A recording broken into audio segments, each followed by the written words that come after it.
Take me to the channel for the PCP. Listen to some voicemails for the Minecraft stream. I really want to have Radcon funded by you. We can be procrastinators. Hello, it's the amazing atheist here. What does he sound like? It's about right. It's like, well, you know, it's TJ here, and video games are okay. It's okay to be bad at video games, women. I don't think he ever I'll still date maybe you. He talks about video games. He must mention them. Talks about politics. He must mention them occasionally. I don't think he's a gamer. I think he. Come on, everyone's played Fallout New Vegas or something. Wasn't he? I genuinely don't remember. I mean, was he involved in Gamergate like at all? On either? Did he must have talked about it in some capacity. Oh, he definitely talked about it. I can't remember his content from back then. He's strange. He was like anti-SJW to a point, and then sort of turned into like a leftist more recently. He's friends with Bush and stuff. He's always been like pro the people and fuck the police, and it just so happens that at the time, he's like even more milquetoast than like Shoe on Head now. He's like well, I don't actually know. I don't watch his stuff too much. I just see him on Twitter. I don't know, whatever. I was gonna do hello, I'm the nostalgia critic. I was like, no, that's old. That's old hat. We've all heard that before. What's someone else? No, but we gotta go back though. You know, You're hello, right. You're right. We have to. I'm the nostalgia critic. One might say we have to go back to the past. I remember the past, so you don't have to. So you don't have to the past. Oh man, did you? You saw my tweet, right? You saw my tweet about the chin. I googled his fucking beard. His goatee that is slid like it's wispy on his chin, but it's like more built up on his neck underneath his chin. That picture that I tweeted, it's usually like that one's. It's like particularly short. I think that picture is from. I think it's from To Boldly Flee. It's from one of the movies, but he always. It's consistent. I think it. I'm not sure if he thinks. Well, I think he thinks it looks good. I don't think it's supposed to be like I made my character look bad on purpose or anything. But no, he consistently, when he's the critic, he consistently cuts his beard that way, and the goatee extends like down under the chin, like onto the neck. And I don't know if it's an attempt at like sculpting a face shape. I mean, you can tell he shaves around that area, like he deliberately makes it that shape. I was confused because I had not noticed that. I googled image like nostalgia critic or Doug Walker, and I couldn't see an angle where that was as prevalent as the one you posted. You can't see it in Google Images because all the Google Images pictures are like head on. You can't see it head on. You have to see it from the side or slightly underneath, and then you can't miss it. Hold on. It was this was let me look at my Discord because someone posted a retrospective. Oh yes, Jess from my server posted a retrospective from a YouTuber called Dire Gentleman. That is Dan Olson did his thing about the wall pretty recently, and then a little after that, Dire Gentleman posted this thing about the review must go on, which I didn't even know existed. Do you know what that is? Moulin Rouge review, wasn't it? No, I've seen a lot of his stuff. No, the review must go on is, I'm gonna recap. There's a bunch of retrospectives on this specific topic, which I've watched like 3 of them like yesterday. I just think they're so fun. Oh, is it just like about the drama? No, it's more specific even than that. It's about when he did was To Boldly Flee the one where he kills the critic? Yes, that was the last canonical when To Boldly big stupid movie. Yeah, they did To Boldly Flee, killed the critic, and then this was an attempt at like sort of jumping Yig Studio style, changing the channel to making content that nobody wanted in the form of he started a new series called Demo Reel, and he did like I remember that. And he did I've never watched 2 episodes of it. He did 2 episodes of it. Nobody liked it. Mike Mashad, the guy that owns his character, was like, you gotta go back to the thing that makes me money, dude, right now, or I'll kill you. And he said, fuck.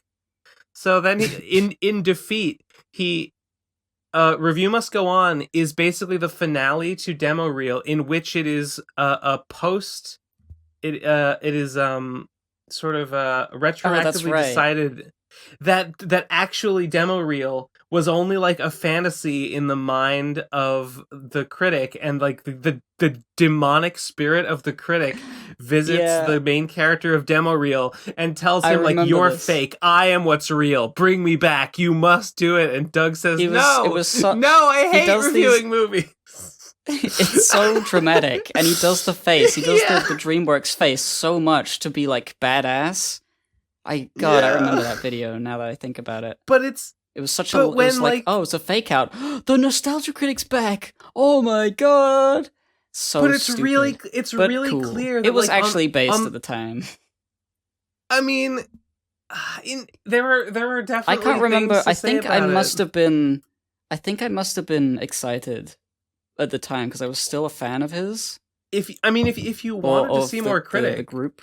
If you wanted to see more Critic, then I'm sure you were like, yes, he's bringing it back. But Pog. But when you really think about it, and this, I'm sort of spoiling. I'm doing the opposite of burying the lead. I'm kind of digging up the lead and spoiling it. But like basically the thesis of this video, and other videos have had the same thesis. It's like, when you hear how he talked about it at the time, it's really clear that he wanted to move away from the critic and start making original content, and failed so spectacularly that Demo Reel and The Review Must Go On is basically it's just a huge cope in which he on screen sort of grapples with, and like in real time sort of convinces himself that no, I actually really wanted to do the critic the whole time. All along. I was just burnout. I mean, it could be kind of half true. I mean, the Demo Reel, from what I remember hearing about it, was just like the sorts of skits he would put in Nostalgia Critic, but without the movie review aspect of it. So, like, what if we just had a skit about like Batman doing something, and I was Batman, and I went haha, like that. That's the extent of like the intellectual content of Demo Reel. And so it's like, well, as long as I can do that while I do reviews, then I can do Nostalgia Critic again, and that's what he's been doing. Yeah. Terrible skits with actors dressing up in silly, bad costumes on shitty green screens, acting out things from the movie so they could say, it's not very good, is it? I see those other people in his stuff, like all those other people that are in like the wall review, and I'm like, what's their story? Like, what do they think about all this? Like the post scandal like new crop of people who were all there and all sort of weirdly look the same. Well, I remember that there was a lady who was there for like a few episodes of Nostalgia Critic. She was like, Nostalgia Critic was like, okay, I'm ending Nostalgia Critic. I'm going to start a new show. We're going to get a studio. We're going to get actors. And we're going to do skits about fucking movies or whatever. He hired, I don't know their names. He hired the black guy and then a lady. And the lady... I know the black guy's name is Malcolm. And that's the only one whose name I know. Malcolm, yes. He's a staple. I think he generally likes it, but he's like, he seems more of a normal human being. So he's just, he gets paid. So like, why not? The lady That guy left. seems like a freaking nerd. That guy's got big dweeb energy. A big old fucking dork on screen. Every time I see him, I want to shove him in a locker. If you ask me. Yeah, go on. True. True. Yeah, she left, and to like go and do real acting work. She had like a goodbye video. It's like, yeah, I'm gonna move on to like a brighter future, because like it was so obvious that she was like, I don't want to be stuck working under the Nostalgia Critic. I'm trying to Wait, so get an acting career going, so I'm gone. And then there was a new lady this to was a replace her. lady. So this was a lady who was on like 3 episodes of Nostalgia Critic. You said She was on. I think she was on Demo Reel and then on like a few episodes of Nostalgia Critic for a while, maybe for a year. I can't remember exactly. And then she left, and then there was the new lady, the shorter one. Okay, and she's been there for years afterwards.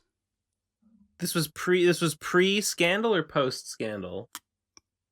I think this was pre-scandal. Definitely the not so awesome document. Yeah, definitely pre-scandal. I think she was just like, oh god, this sucks. I kind of want a different acting job, and thank fuck I found something. I'm gone. Goodbye. There's it's not the Dire Gentleman video. There's another video that he links by a YouTuber called Lady Emily, called The Failure of Channel Awesome's Demo Reel, that is more specifically like in depth about like what the series is. And there's a part where the lady in Demo Reel goes on what seems to be a sort of improvised and presumably heartfelt rant about how like people don't take women in acting seriously, and like how it bothers her. And so I can believe that maybe this was someone who like was like someone who was really serious about acting, who Doug picked up from a casting call service or something. And maybe she was getting started, and then after a while she was like, this isn't the legit gig I was looking for when I signed up for this. I've had enough. Which does make it curious why Malcolm is still there after all this time. Well, Malcolm, could he not escape, or did he actually enjoy it? That's the question. I mean, I've heard people say that Malcolm is pretty much just like a normie. Like, I don't think Malcolm is like an aspiring actor or anything. Like, he's just a guy. I've heard he's a furry too. And was it? No, it was. We talked about Fena and the Wall review last week, and then I think it was Discount Gumshoe in my server was talking about it, and people were saying that the word on the street is that Malcolm is a furry, and that Doug probably knew about Fena from Malcolm. That's like people think that's the connection there, and I don't know. This is just what I hear. I just embarrassing if true. I mean, well, I don't know. I mean, he'd have to hear about it. Imagine knowing Fena. Oh yeah, I mean, sure. I mean, I'd never heard of this person before the Wall. I wonder what Fena thinks about it. Like, I wonder if being in the Wall review has been like a net positive. Because like, I'm sure that tons of people would never have known about Fena. I don't know. Like, there's a niche that Shirley would have known, but I'm sure there's a whole new audience that is aware of it. But I think that like the number of people of all the people who learned of Fena from the Wall review, most people probably hate it.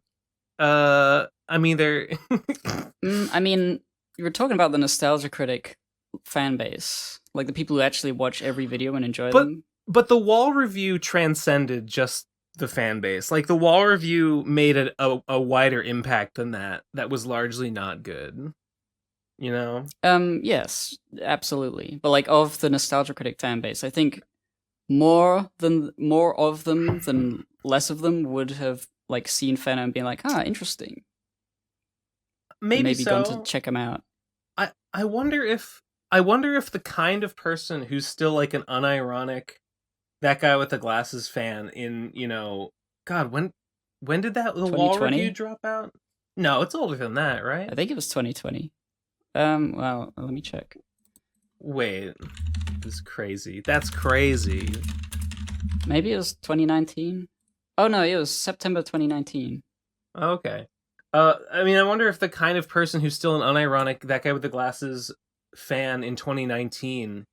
Is that Fena's demographic? Like, is there already crossover there? I don't know. I just don't know. He talks about Satellite City in the Wall review as though it's just expected that you know what that is. So, I mean, I don't know. maybe maybe they'd already cross-pollinated and there was no. It could be that like everyone who knew Doug already knew Fena for whatever reason, and only the haters now are learned of it through that. God, it's so funny. People with no self-awareness are so funny. I'm so glad. I'm so thankful for people like Doug. It's always been a little weird because like I don't think Doug is totally not self-aware, but he does continue the show and the character that he does all this stuff. He's like not like he's not like self-aware. 100. He's like the character of the critic is an exaggerated version of himself, but himself is still kind of a weird guy. Yeah, and that doesn't realize how awkward he sounds, and like vlogs where he's like talking normally, he's sort of that's a sort of a cringy nerd kind of person, but like I don't know. There's something about Doug when he's like I can't. It would be hard to think of if I listened to Doug talk in like any of his videos for more than a few minutes. It always happens. It consistently happens. The one that's coming to mind is it's the wall review when he describes when he like quote the movie ends on such an open vagueness. It's like a weird way of constructing that sentence that's like not, you know what he means, but it's not quite right. And it's just the way that someone who's not very smart talks. It's like he doesn't quite he just doesn't quite like value language enough to like respect its rules. And this is a script. It's not like he's going off the cuff and speaking off the cuff and that just came out. Like he wrote that down in a script and then delivered the line deliberately. That's what he thought he should say. It's an obvious like he was there first. So his clout is mostly luck based. Sure, like, I mean, of course, you know, he built, and then since he's got an audience, it's like the amount of effort he needs to put in didn't ever really need to increase. Yeah, because he got such an early big audience that was like, as long as I'm wacky, then it'll work, and so it doesn't need to be smart, really. Just like the Pro Crastinators podcast, I tell you, us. We got our fans have our expectations been set so low, the bar is so low. These piggies will just keep turning up every week to eat more slop from the trough. Got them. There's nothing. Hey, when it works, it works. It's free. It's just free. Rent free. Am I right? We upload to YouTube rent free. I don't know what that means. I mean, we're in their heads rent free. I mean, they think to themselves, God, what are those guys gonna talk about? They think to themselves, oh, and then God, they listen. What is this fucking show? It sucks. I don't like any of it. God, it's so bad. Clicks on the new rent video. Free. Rent free.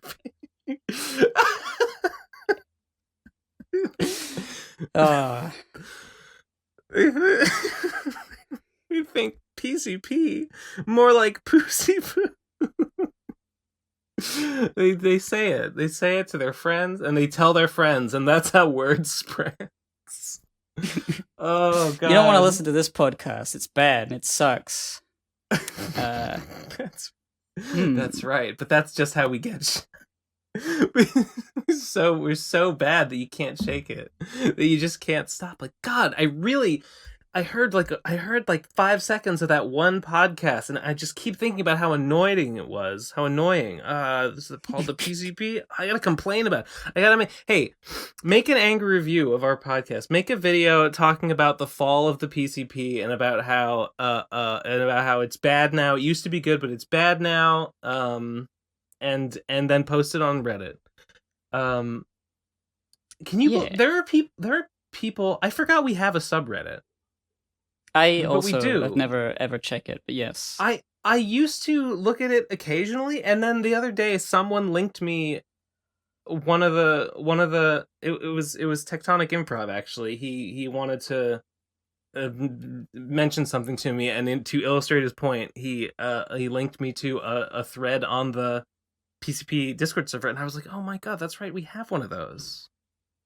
Is it r/the procrastinate? I don't r/the pro. Yes, it's r/the procrastinators. Still somewhat active, believe it or not. Unbelievable. Wait. Da-da-da. Yeah. New threads every few days. Yep, there they go. There they freaking go. I'm actually shit. We could read this on stream. There's not. Someone asks, Ben, Devu, and Trixie (Digi) used to live together, right? Yes. Steve Nuge. The answer is yes. Is anyone subbed to Best Guy Ever's Patreon? Does he go into detail about the recent PCP Canton situations in his solo podcast? I don't know. Okay, this is actually not. This is all stuff that you could know if you just listen to our 4-hour podcast where we answer voicemails for 2.5 hours. It would be easy, and there'd be no need. There'd be no need to suffer through the wasteland that is r/the procrastinators. But I mean, you do you, I guess. Yeah. Oh, and I'm a moderator. Well, that's cool. You know, speaking of our crumbling, dying show where we are in the grave, both feet in the grave, hands in the grave, only our mouths are sticking out of the ground, and that's how we're talking. Sucking air and talking a little bit. I am a little bad in medical ways. I'm okay for this show. You're still sick, huh? Yeah, the fact that I'm still sick is the problem. I'm going to the hospital tomorrow morning I printed out a list of like tests that a doctor said you should get these tests done just to make sure we know what is going on with you, because this shouldn't have been going on for so long. Because I'd gone to the hospital already. I'd taken medicine for the thing and it hasn't cleared up. So what? If this is maybe the last time you'll ever hear Gib on the internet. I'll die. In fact, no, I wouldn't joke about that. If I was actually dying, I don't know. I think the worst thing it could be is like diabetes out of nowhere. Diabetes. Because I've been like dehydrated and like being unable to like keep water like getting into my body no matter how much I drink. Like that feels like I've been looking up stuff. Thing? That's a diabetes thing. There's like a kidney thing. I've been looking up a lot of things. It's like, what is exactly going on with me? It's basically been like the last week. It's like I got it sucks. It sucks, but like it's all been on my mind. I don't want to like get too scared because you know how it is. You look on medical sites, you say, so I have this one thing, and you know the worst possible things it could be are at the top. You look up my tongue's kind of itchy, and you go on WebMD and it's like brain cancer. Yeah. So I've narrowed it down to a few things it could be. But I'm obviously not a professional, so I'm just gonna go to the hospital, say, please figure out what's wrong with me. Yeah. I don't know what to do, and then they'll go, okay. So are you just dehydrated all the time, and that's the issue? Kinda, but it's like a gastrointestinal something or other. There's maybe something wrong with my kidney. There's something causing the dehydration. I don't know whether that's linked to whatever's happening with my kidney. I don't even know whether my kidney's involved. Dehydration causes kidney problem because if you're dehydrated, your kidney has it gets I don't know, fucked up because it needs because your kidney has to filter your blood or whatever, and the more dehydration makes it less dilute, which makes it a more highly concentrated whatever bullshit it's got to do. Yeah, the thing with diabetes, I skimmed it, so I'm not entirely sure. I couldn't recite what is diabetes, but I think what it is the water goes straight through you without getting absorbed into the body because the kidney is trying and failing to do something with the blood sugar level, and so it thinks, oh, I've got to flush something out. Like, there's too much sugar here. I've got to flush it out. You go to the toilet more often. But the water doesn't stay in you, so you don't get hydrated, even if you drink like more than 2 liters of water a day. And that's what's been happening. I'm dehydrated right now as I'm drinking. It sucks. I don't know what to do about it.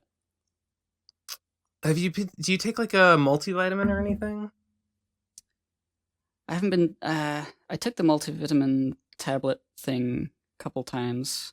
Maybe I could take one now today. A couple times. I don't know. Well, I don't know how bad or good it was doing. Maybe I should just be doing it anyway. Because I feel like almost everyone should take multivitamins.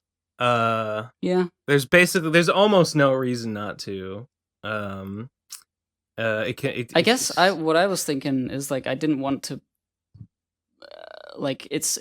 Multivitamins, they say on them, is like it's not a food substitute. It's like to go with food. So like, sure, if I eat the right food, it should actually clear up the problem. If I just take multivitamins all the time, I might be just sort of delaying something instead of actually fixing anything. And so I've been trying to eat better. I've been like cooking spinach and whatever. Sure, but if you're like, maybe like before, maybe you were eating bad and like you were getting like 25% of the vitamins you could be getting, but then you're like, I'm going to eat better, and then it's like, okay, now I'm getting 75%. It's like, okay, great.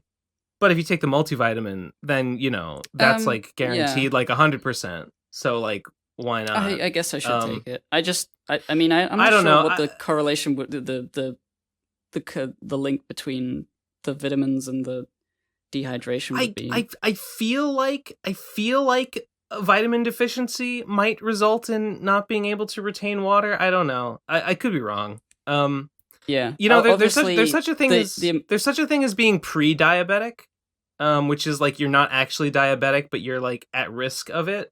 So like, I don't know. It's probably good to find out sooner, so that maybe if you're like in like some stage of pre-diabetes, like something can be done about it. That would be. Yeah. It would be a shame if you let it sit and you just became diabetic when you didn't have to. Yeah, that's why I'm gonna go to the hospital. But that's basically the reason why I don't have anything to talk about this week, is because I see. Basically every day it's just been like, oh, I'm still ill. God, I've got to do something about that. Geez, I'm so weak. I feel like I can't move. I can barely do stuff. Oh, I did something, but it's like 6 p.m. Maybe I should call a doctor. Geez, Rick. Oh boy. Yeah. And that's been it. That's all I've been trying to do. I'm just trying to exist. I mean, I've been procrastinating on making that dentist appointment. I've been saying for a long time, I gotta go to the dentist. Dentist the menace? I got cavities. I know I gotta get them drilled. I would like to get like a whitening or something on my teeth. My teeth are looking a little dingy. I want to go to the dentist. And the last time I saw my parents, my mom, my sweet old mom was like, "Oh, here's some. Don't tell your father. I'm giving you this money. I'm give you some money for a dentist appointment, and don't forget to schedule your dentist appointment." And I said, "Thanks, Mom." And I haven't done it. And I got these like several like $20 bills that she handed me sitting in my desk drawer that I promised I would use to get a dentist appointment, and I haven't done it yet. I promise I'm gonna do it. I swear. But I'm lazy. And I have been. I know I keep saying this, but I really am in the final stretches of working on the secret project. It is like, I wish I could say what I've been doing with it, but that would be giving the game away. I'm not ready to give the game away quite yet, but I'm on the cusp. And I've been like, that's all I've been doing the last couple days. It's really been annoying me, because this whole month has basically been, okay, I'm a bit sick. I should wait until I get better. Try to get better. Oh God, when am I going to get better? And I haven't been working enough on anything. Yeah. One, because I feel like I need to rest in order to recuperate, and other times it's just because I feel so weak that I can't even do anything. Yeah. and it sucks. My secret project is on hold, and that's annoying me a little bit because it's quite close to being presentable, and I can't yet do anything. Can't yet tell anyone. I think mine might be ready by the time this episode comes out. I feel like I might have said that before, but god damn it. Yeah, as long as this time I really mean it. This time I really mean it. You better do it.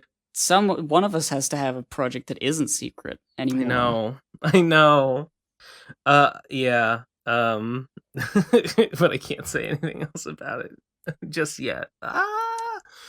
Another unfortunate casualty of me being debilitated is that I'm probably not going to be able to draw the comic for the deadline, the Kato anthology thing. I did want to mention that I think the day this episode comes out, this Friday, is the last day of April, and I think that's the deadline for the Kato Institute deadline. Anthology, the Kato anthology. Link in the description if you want to see that on the day that your submission is due. Yeah. Like, on the one hand, there's like, you must, in order to feel good, you must set goals and complete them. Like, yeah, that's true. I should try and finish this goal I set. Doing these like 6 pages in a month. For context, that would be doable. In case anyone doesn't know, and it's a comic anthology that's looking for submissions, and Gib was going to submit something, and it's open to everyone. So everyone's encouraged to look and then draw a comic in one day. Get it in by midnight. Bam. Do it. Okay, sorry. I think that the best case scenario is that I go to the doctors tomorrow. They do all the tests. They say, okay, you have this or you don't actually have this, but I clearly have something. So they say, here's the medication for it. I take it. I feel good, and then for the rest, I can like cram, like drawing into the end of the month. That's like how many days is that? So like after Monday, I've got 1, 2, 3, 4. It's 4 days to draw 6 pages. Oh, geez, that's quite a lot actually. Because I've got to draw and then color them. I want them to look nice. I can fucking do that though. 4 days, 4 full days. As long as I feel good, then everything will be fine. But the most important thing is my health comes first. I was kind of stressing out over getting this comic done. And I've sort of, on the one hand, dismissed the idea that I will like force myself to get it done, because at the moment it could be bad for me to work hard. I don't want to get worse. But yeah, if I feel good, then I can sprint right at the end. Right on.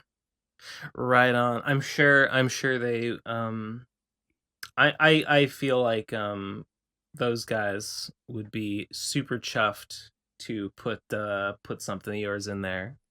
In that their anthology. I think they're PCP heads. I think they like us. Oh no. Oh, it's true. Oh yeah. Actually, they specifically asked me if for one. Actually, I guess they specifically wanted to put the White Lion in there, which I don't know if you don't know. That's a comic that I made like, God, it must be like 7 years ago now. They were like, can we put that in the anthology? And I was like, yeah, I mean, sure. Why not? Why the heck not, my dudes? So that's what I'm putting in there. They wanted it. They wanted to see it, and I want them to see as well. Yeah. And then I guess that will be concluding the deadlines on that, and then I gotta draw the cover. I should probably draw the cover before the end of the month, actually. And then I guess they're gonna be launching the Kickstarter for that soon after. Probably pretty soon after that. I'm not exactly sure when. Well, hey, I am sorry that you're feeling shitty, Gib. Yeah. That sucks, and I hope they can fucking sort you out. Yeah, I mean, I hope so. It was confusing because I had to call 111, the emergency hotline for like medical stuff. You say, "What's the problem?" I tell them the problem, and they say, "Okay, you gotta. We're gonna get a doctor to call you, and then you can talk to the doctor on the phone about it." And I did that. I told him what was going on. I told him how long it'd been, and then he said, "That seems a little strange." And at that point, I was like, "Fuck! I've probably like given him the wrong impression. I probably like exaggerated the wrong thing, made him think it's one thing where it couldn't be. Like it contradicts. It's like shit. Have I made an error in I was observing my own self and what's going on?" Because that's the biggest thing I always worry about when I go to the doctors, because they ask you questions about what's been happening, and I don't know, I just feel bad. Can you just like stick a needle in me and call it like cured? Like, can you just do all of it? No, I have to be the one to give them the information, otherwise they can't fucking do anything. They don't know anything about what's going on. Yeah. And then he says, "Okay, this seems a bit strange. I'm not sure why this would be happening." And then he gives me a bunch of tests in a text, and I printed those out, and I'm gonna just go to the hospital and give them. I'm gonna go up to the lady or the man or whoever's at the front desk and say, "Please, I don't know what these papers mean. There's just loads of words on them. They just say test. Just do them. Please, just do these tests. I don't know where I am. I don't know what I'm doing." And then they'll be like, "Okay, shut up. Calm down. Go to the waiting room." That's probably what's gonna happen. I get all anxious about like doing it properly, because I'm like, oh god, what if I go to the wrong hospital? What if they want me to go to this other hospital that's closer to where I used to live, because that's where my name is on record still. It's like, do they want me to go to a specific hospital? Can I just go to a hospital and say please? I have no idea how this is going to work, but I'm sure they will be able to point me in the right direction anyway, and it shouldn't be a problem. I should stop worrying about it. And the best thing is I don't need to worry about it costing anything. That's the main thing. I just need to be socially anxious and awkward in real life, and that's the main problem. And then they're gonna stick a needle in me, and that's gonna make me. Rub it in, why don't you? Yeah, I'm just like, I'm gonna be patched up good as new, and I'm gonna be fucking rich because of it. They're gonna give me money, in fact. They're gonna give me money for being such a fucking communist healthy person. Europe. Just they pay you to get sick. Why would you want to incentivize that? We need innovation, not infection.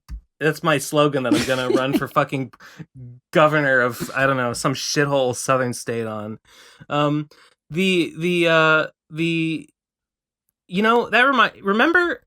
stop me if I've told you this before, but remember when I got the kidney stone and I went to the hospital, and then I got a bill. Vaguely. They sent me a bill for like $6,000. Because I didn't have insurance. Yo! Yeah, they sent me a bill for like $6,000 because I didn't have insurance. And then I was like, well, I'm just gonna ignore this. Okay. Now this is not necessarily smart, but this is what I did. I said, like, I'm just gonna kind of hope this goes away. So I didn't.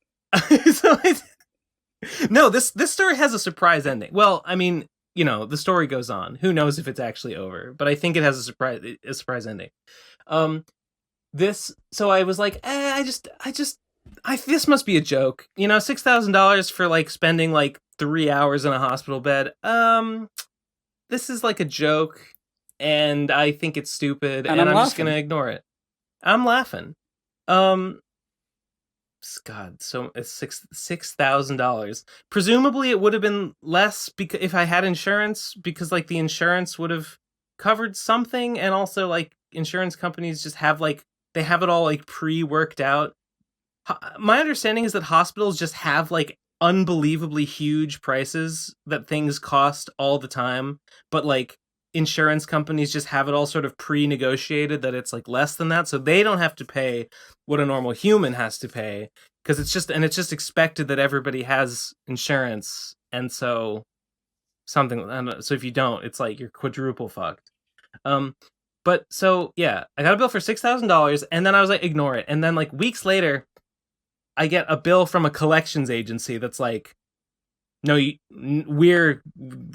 we're fucking serious. You gotta send us this money. And I was like, okay, I'm scared. So I went and I Googled it, and they can't it's not like they're charging interest. I believe it's illegal to charge interest on a medical bill. At least in Massachusetts it is. So I'm like, it's not like I'm losing more money by not paying it.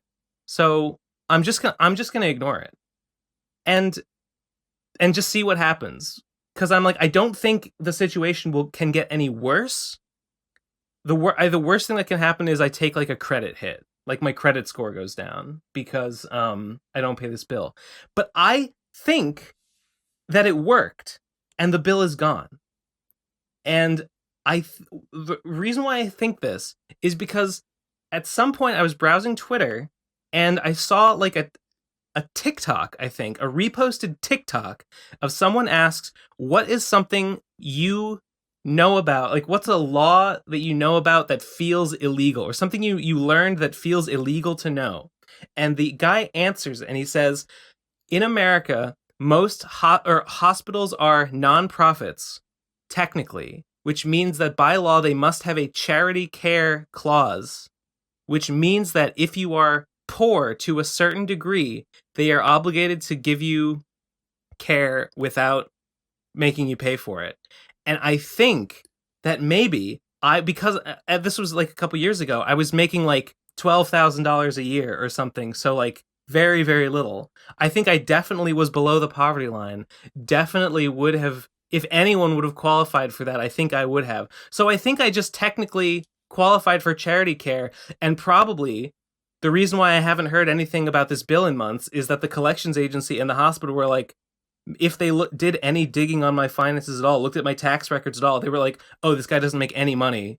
He's like, he cleared the bar that we like legally can't charge him this money. I think I won. I think I beat the system. All you gotta do is to be very poor. Yeah. Got him. I'm not gonna say, I don't know, how do I say that? It does make certain problems go away. It does. Being poor enough. Yeah. It's weird though. Like imagine your income. Imagine like if I had made like a few more $1,000s a year. Again, this is just what I think happened, and maybe tomorrow I'll get another letter that like this collections agency is garnishing my wages or something. I kind of don't want to look into it because I don't want to kick the hornet's nest on this. Maybe they're just really busy with shit and like it's COVID and now they have all these claims and like I'm just low on the priority list and they'll get me in due time or something. I mean, don't know. It's one of those things where it's like in order to follow up on something like this, they need people hired to do all of that digging and finding you and asking you, and like sending a tough guy around to your house to like put the kidney stone back, like shove it down your throat, shove it up my dick again. Yeah. It's well, I mean that's what a collection agency is. A collection agency is the fact that such a thing exists is like humanity truly exists in a fallen state. If you're a business, you're like, well, this guy owes me money, but collecting on it would be work. We'd have to like have like some fucking one of our employees would have to like contact this guy. We have all these legal we have to send them like a certain number of notices and give a certain amount of notice before like filing suit against them, and that's all labor. So we're gonna outsource that labor of harassing this guy for the money that he owes us and in return we give them like a cut, basically, is what a collection agency is. Yeah. And so you would think that they'd be prepared to do that work unless there's some legal technicality that means that I actually don't have to pay it, which means that they won't get anything. Or there's so many other claims that they think are either for more money or are more likely to actually pay out that they're going to prioritize them over me. I would imagine that even if it's kind of the same principle. It's kind of the same principle that lets you get away with shoplifting, because a lot of the time the minimum wage employees that work at a store, it's just not worth their time. They're not paid to stop you from stealing. So yeah, I think like for a lot of the time, agency, even if they saw you doing it, they're not going to do anything, because why would they? This is a principle that holds true across society. If there is some legal precedent for like sometimes if somebody's poor enough, you can't collect from them, that would sort of dissuade collection agencies from following up on leads that would require money, or at least it would dissuade the hospital from paying the collection agency that money to go and do that work if there's a chance that you don't have the money. And they're just like, it's been long enough, fuck it. We got other things to worry about. I don't know if this TikTok is to be believed, then like it seems like I definitely, you know, the TikTok says like go to the hospital's website and you can look up their like policies and you can find it. And I never actually did that for the hospital I went to, which I should have. I am tempted to do it on stream now, but it would probably take too long. So maybe I will do that. We're not streaming, Ben. Whatever. I'm just confused. But you know what? I'm gonna stream because I need to pee. Later. No. No. I'm gonna pee. I'm gonna do it. Oh God. Are you still on microphone? Do I need to distract the audience for a while? I'm gonna give you a preview of the voicemails that are coming up. The first voicemail this week is called Ben Gay. So that's exciting. By the way, I'm really relieved there's not let's see, SpeakPipe sorts them into pages. And how many per page? It's 20 per page. Last week we had like 3 full pages of voicemails, so that was dog shit. Fuck all of you. I don't care about you that much. This week we've only got a page and a half, so we've got. I'm telling them about voicemails. This week we have a more reasonable amount. We're back to reality, so that's good. Okay. What were we talking about? Hospitals. Hospitals. I meant to check that hospital's charity care policy, but I never did. I kind of just am hoping that my theory that is what happened is true. Because it would be very convenient for me if that bill just like, we technically can't make him pay that. Damn. But damn, imagine, it's fucked up though. Like, people, if you have more bills, if you have like a house that you got to pay taxes on, and you got like a family, and you have kids you got to take care of, and you got all these, like, maybe you got like parents, like elderly parents or something, or whatever it is that like makes your expenses higher, such that you need like a job, like a real job, because I don't have like a quote unquote real job. You need like, you know, some people got expenses that like only a real job can pay for, and if you are like that, you might have like less disposable income than I do, even though you make more money, and therefore also I might qualify for such a thing as this, but you don't, because your income is higher, even though like you're maybe like poorer than me, because your money is going somewhere that you are like, you have to be putting it into, and that is frustrating. That sucks. That sucks so bad.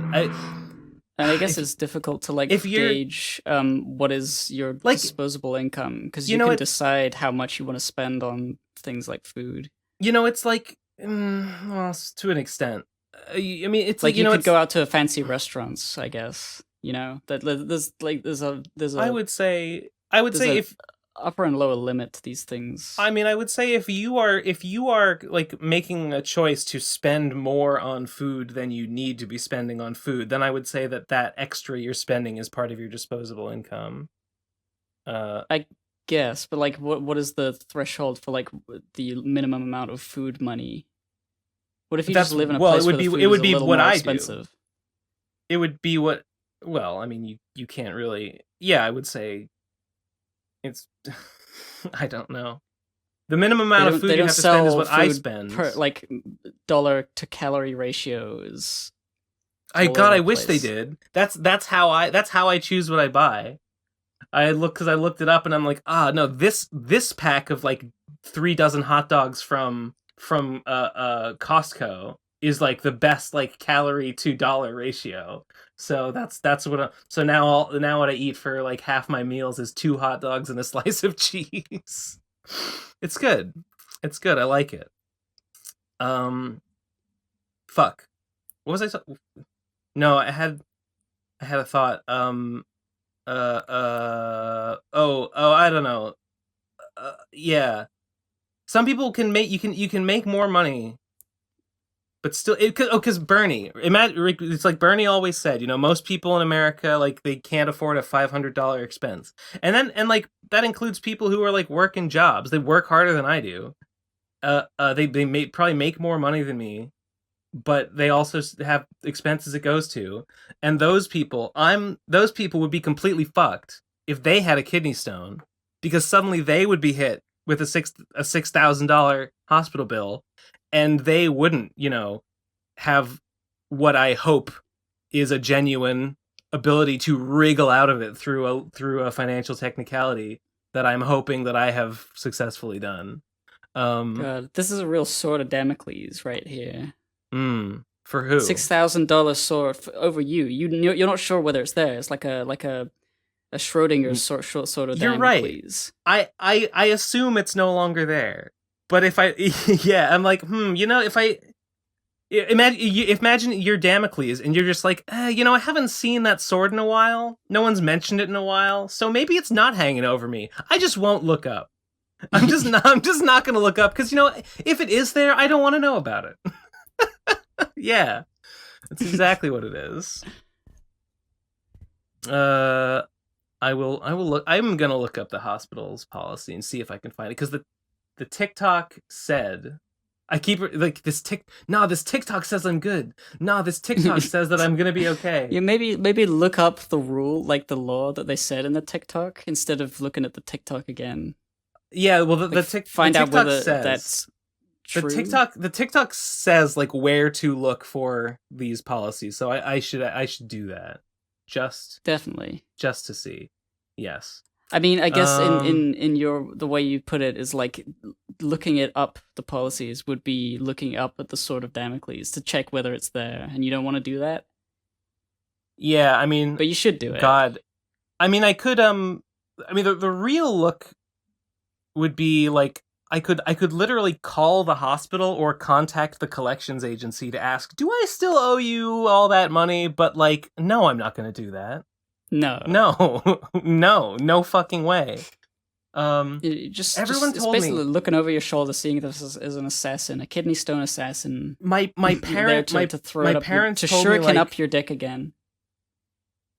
My parents told me, like, Ben, you got to pay that bill because, like, they're going to charge you interest, or like, oh, it's going to affect your credit score. But I think they were wrong. I think I fucking outsmarted. They told me, like, oh, Ben, your aunt is an accountant. Contact your aunt. She can help you pay the bill. She can help you get a payment plan. They're happy to get anything. You can agree to a payment plan that's only like $20 a month or something. And I was like, oh, okay, I don't want to pay $20 a month, but like, I guess if it's that or nothing, I guess I'll do it. I think and now I'm glad. I'm kind of glad that I didn't do what everyone told me was the responsible thing, which is contact the hospital, get on a payment plan for $20. I think I wriggled out of the whole thing. I think I fucking wormed my way out of even the mildest of consequences. The furtive Ben Saint, so easily my audacity of having a kidney stone that I was in such extreme pain for that they put me on a morphine drip for it. I survived. The bill included things like a scan, and I honestly don't remember them like doing a scan, like some sort of like magnetic imaging to like see like is my fucking ureter blocked by a kidney. I don't remember them doing a scan. The bill says that they did, and that's what cost like several of the thousands of dollars. It's horseshit. It's bullshit if that's true. But like that's what they said. I don't know, but every time like one of my parents like brings up, they're like, "Did you ever contact the hospital?" I'm like, "No." Well, I did for a while because I did a few times to contest the bill, to be like, I called them up and I'm like, it says that I got a scan. I don't think you gave me a scan. I'm pretty sure that's a false charge. I'm pretty sure you just like charged me for a scan that you never did. Is that true? I don't know. I could have been zonked out on morphine and they did it and I don't even remember. That's possible. But I'm just gonna go with the narrative that this is a fake charge that they fucked up. I'm gonna gum up the works by contesting as much of this as I can before it moves on to like they're garnishing my wages and taking me to court or whatever. So I did that, and then I contested it. They were like, okay, we'll look into it, and then I never heard from them again. Never heard from the collections agency again. So I could call them up and be like, hey, whatever happened with that dispute I filed? But no, I won't. I don't know. Yeah, I guess feel it's like a good thing that nobody listens to the PCP, otherwise they'll find out. If this was like a mega podcast. Fucking like HR person, like some pencil pusher at that hospital is like listening to this show and they're like, wait a minute, that's that one guy. That's that guy. I have his file. I remember right that voice of that Ben Saint. What a I don't know. Fingers crossed, I guess. Fingers crossed that I scraped by. I don't know, man. I don't know. Yeah.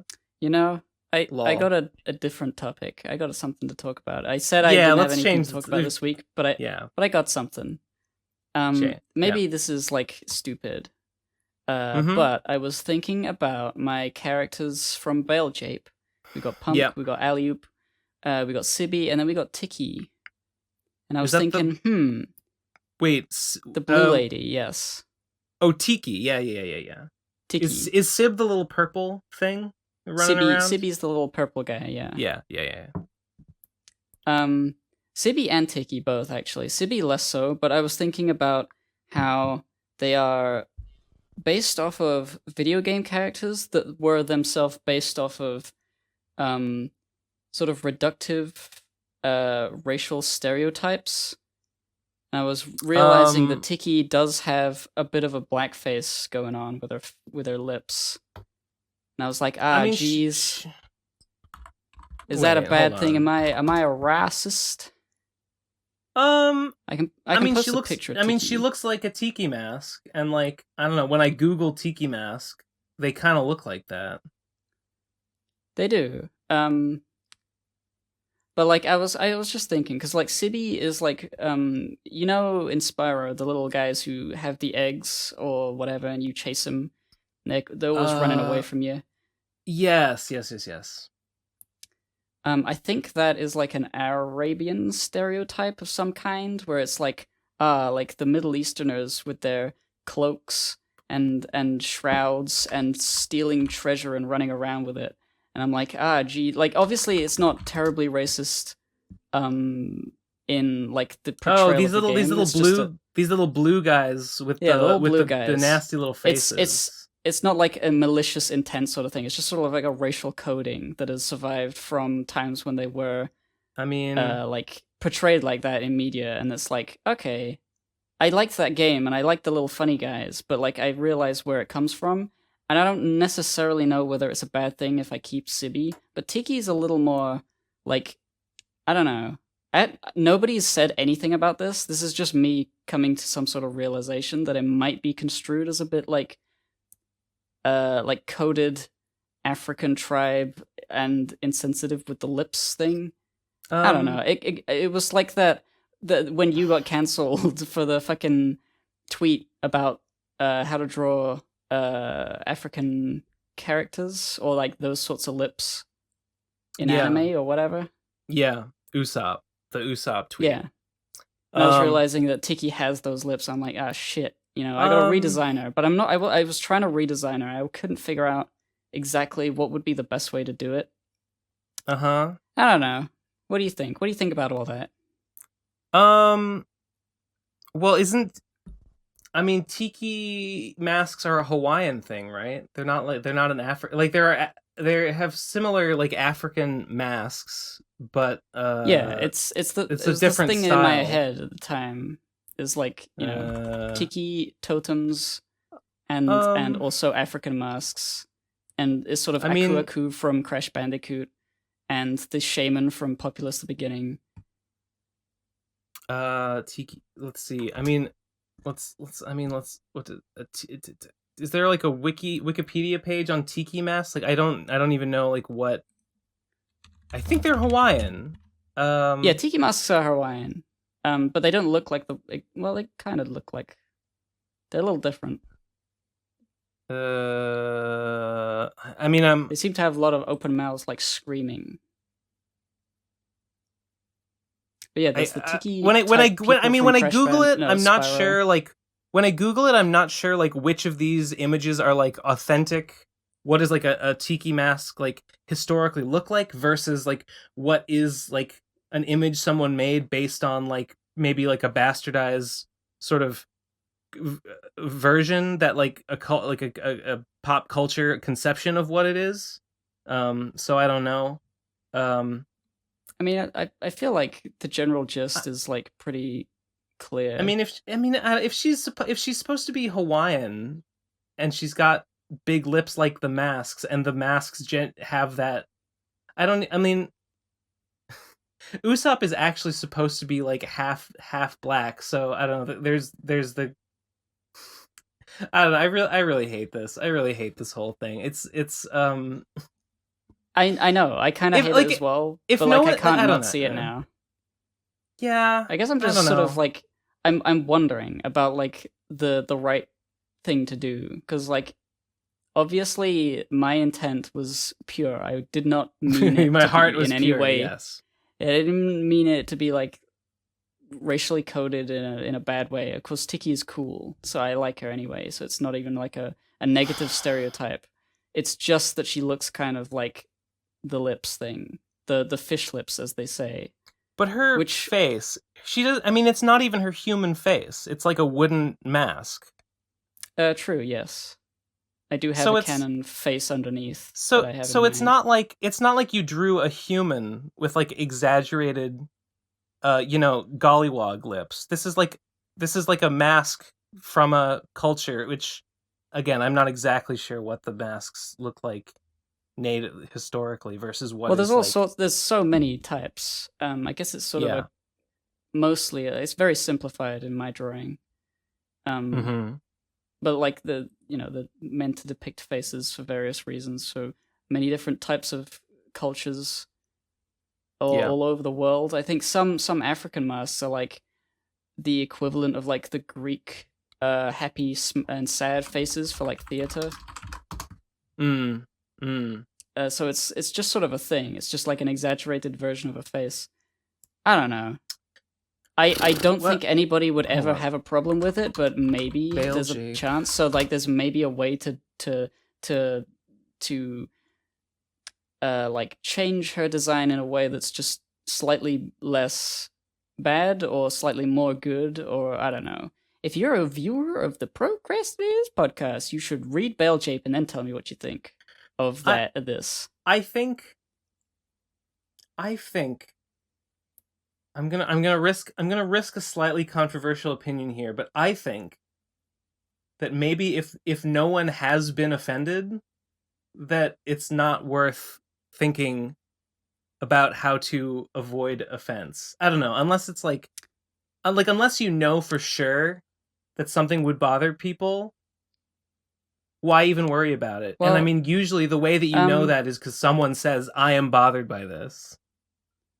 Well, I mean, I'm going mostly off of the tweet thread with the people talking about the lips, and I'm like, yeah, I guess that is like, even if it's unintentional, even if it's like just how it is. For the record, I don't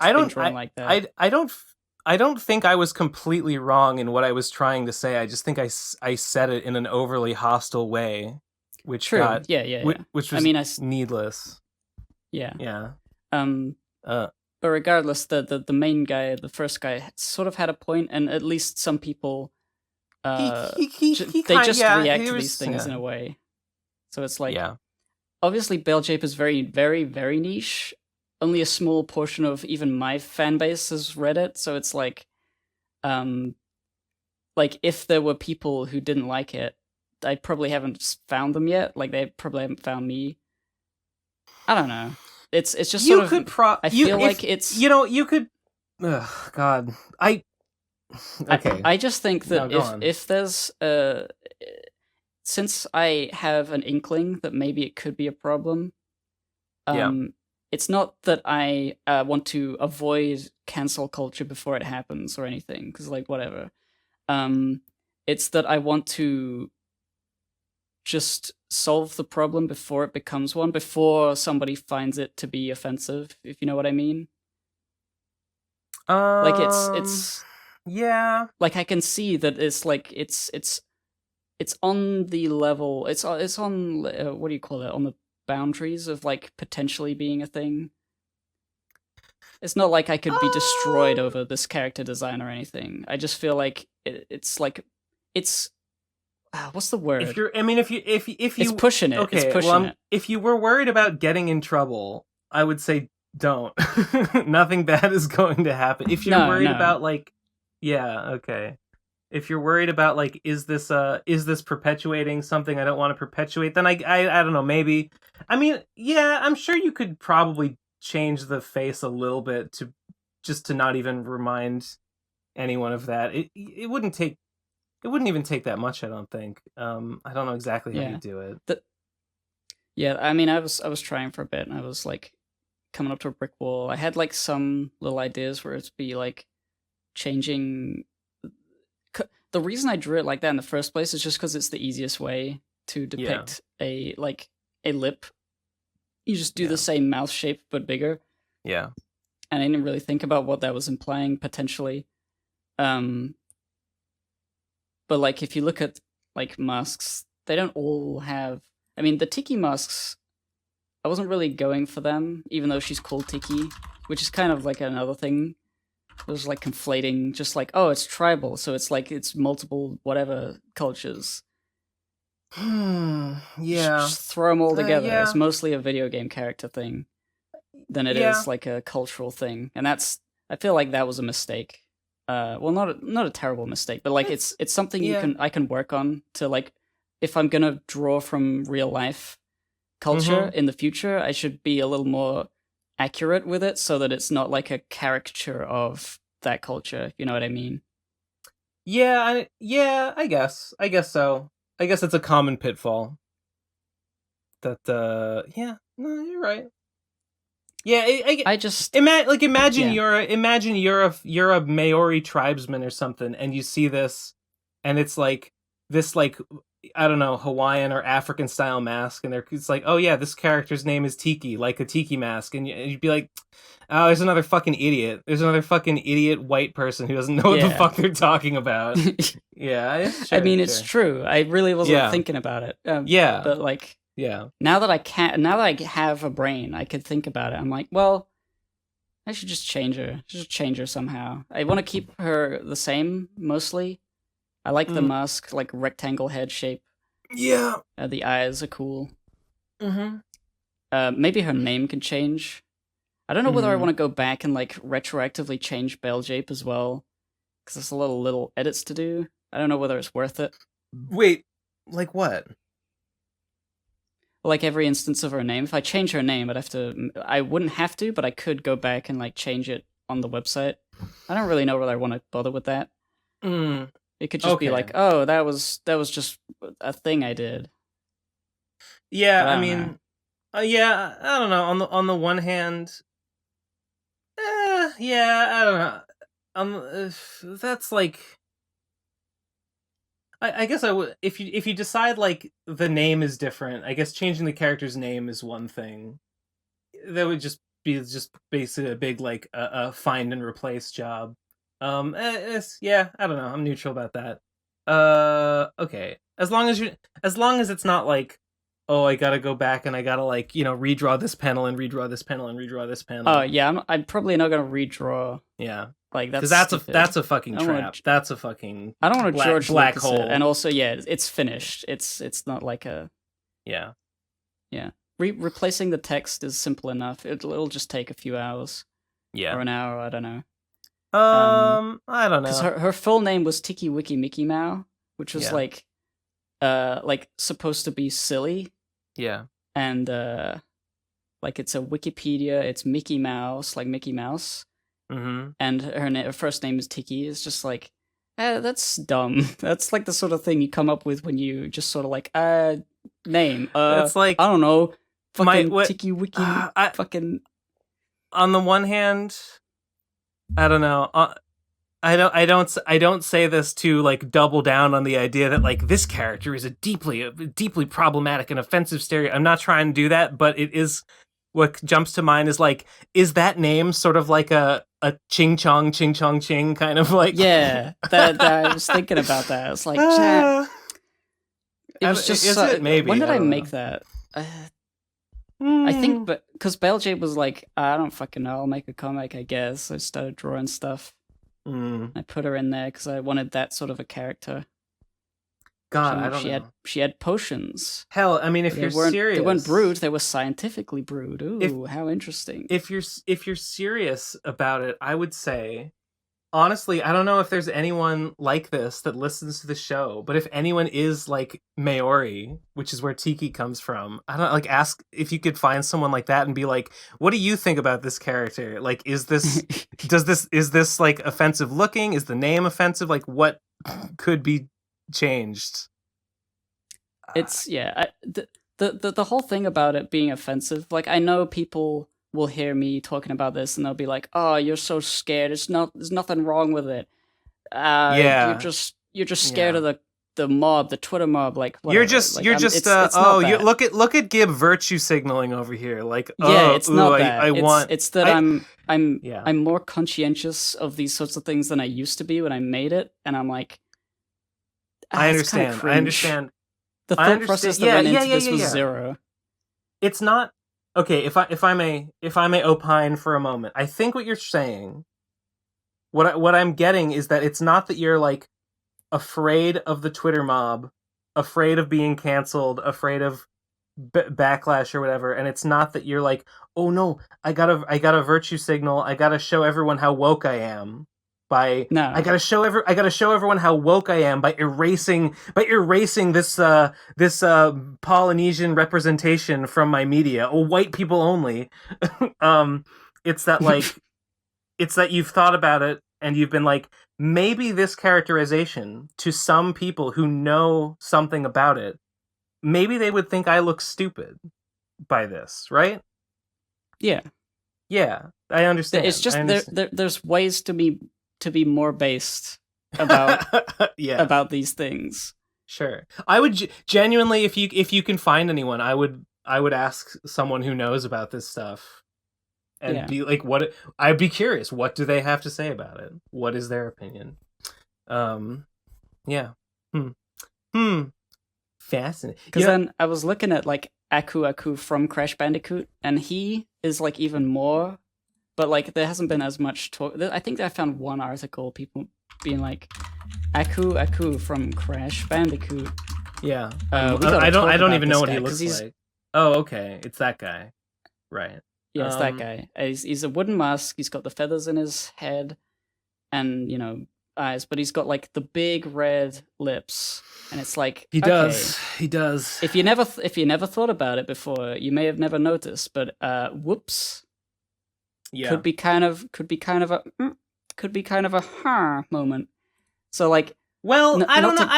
Crash Bandicoot. I don't know. I want to push back on this. A little bit, because if he's supposed to be like a fucking Eastern, what's the Islander? If he's supposed to be like an Islander, then like, it doesn't make sense to be like, that's an offensive African stereotype, because like he's not supposed to be that's another African. Aspect of it is the conflation of like different cultures just because they are not Western. Yeah, which is a thing I am also doing in this whole thing. I'm like, it's only so based I can be. I can't erase all of my faults. But like, I don't know. No, certainly not. I think most people, like most of everyone, just enjoys Crash Bandicoot and it's a fun game, and nobody cares about the idea of canceling Aku because who cares? It's just like, yeah, you jump around, you're a crazy fucking orange guy in that game. True. That's what I'm saying. That's what I'm saying.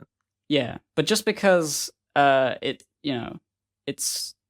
I guess it's just because nobody necessarily gives a shit I give a shit. I give a shit a little just bit because nobody gives about a shit. changing my own thing because I have the power to do it. Just because nobody gives a shit. That's a funny thought. I'm trying to phrase it in a way that's making me laugh. Like just because nobody gives a shit that it's wrong or something or bad doesn't mean that it's not a problem or so. I don't know. It doesn't mean that it can't be fixed even though nobody thinks it's a problem.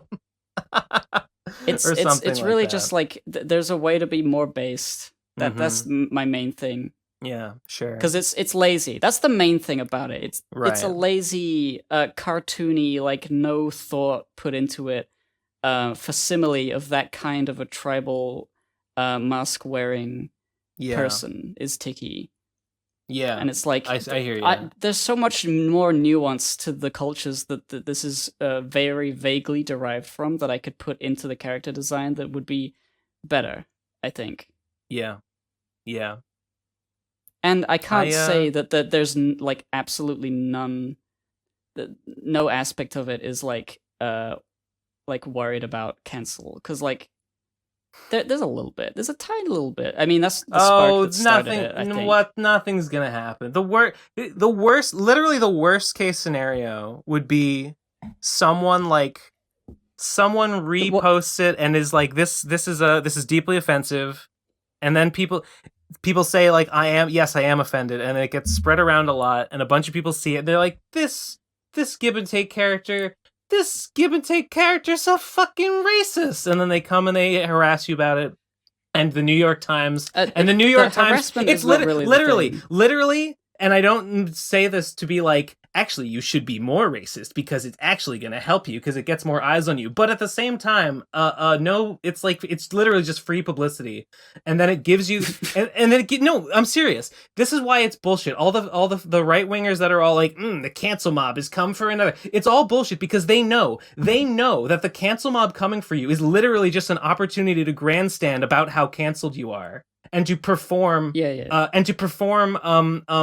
well, you have one or two choices. You can either perform like an apology and have a redemption arc and make people like you, or you can publicly defy the vitriol. You can publicly be like, heh, fuck you, woke mob, I'm conservative. And then your fellow morons will be like, oh, I respect that so much. Like, oh yes, he's defending my Western culture. I love this man. I'm gonna subscribe to his Substack. Yeah, it's not. I think when I say that there's a little bit of me that's like worried about the cancel thing, it's not about the mob coming after me and saying you're bad. It's about me hurting someone in the first place. I'd just rather not have that happen ever. If somebody has like a grievance with me or something I do that is like I don't agree with, like there's no way that could be like construed as bad. It's obviously not bad, and then a mob comes after me, then I'll be like, shut up. But if it's like something like Tiki, like, that's kind of, that's a little bit, and I'd be like, yeah, that is a little bit. It's a little bit. I would just agree with it if it's a criticism like that, and if I can agree with that idea, then I think I think it's worth working on it before anything happens, just because I can. That makes sense. Yeah. If you are thinking about it and you're like, here's a hypothetical criticism that someone could give me, and you know what, I agree with it. I guess that says something. It's like, I don't know. I think it's pretty obvious that it could be a problem at some point for some person. I'd rather it not. Yeah. But yeah, that's it. That's my Gib cancelled now. I feel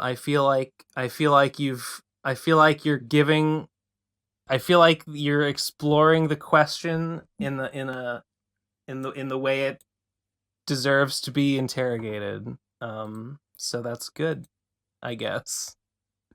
Good virtue signal points get. Yeah, you're plus 100. Damn, I didn't know Gib was so woke. Oh my god, fuck yeah. If you get enough woke points, you get your third eye.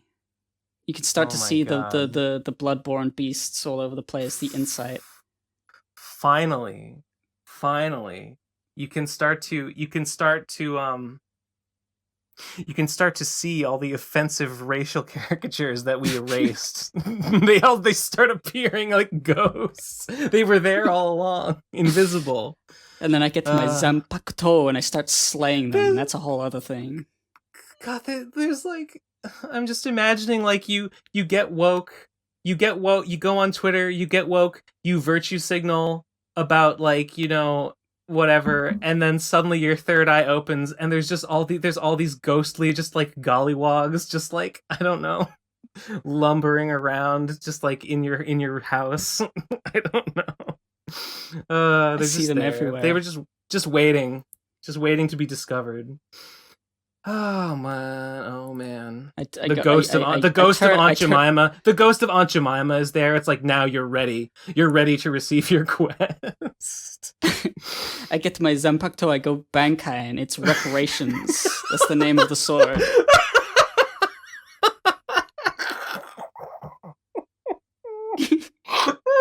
I don't know anything about Bleach, but I think it's funny.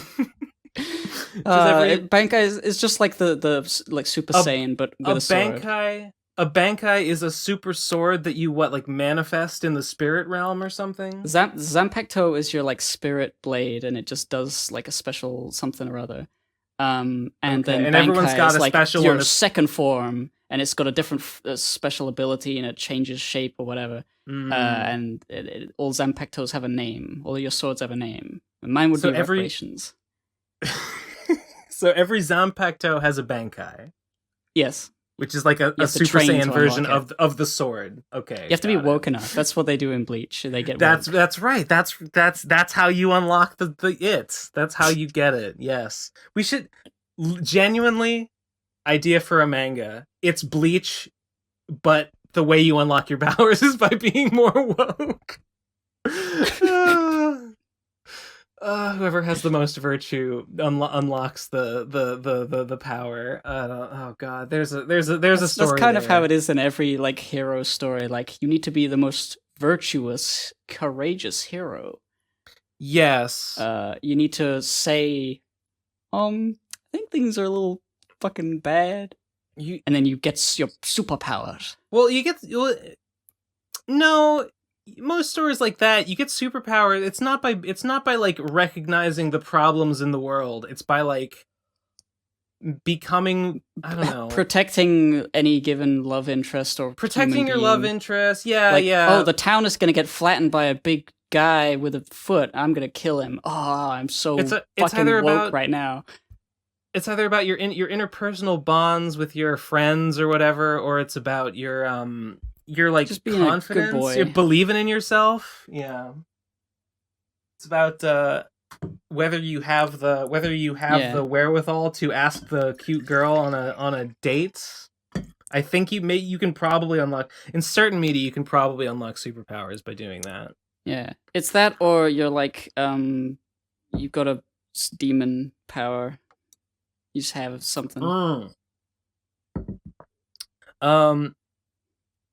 If you're just like, I don't know, is there any like shonen that's like, I have superpowers but only when I'm being like a completely immoral like douchebag.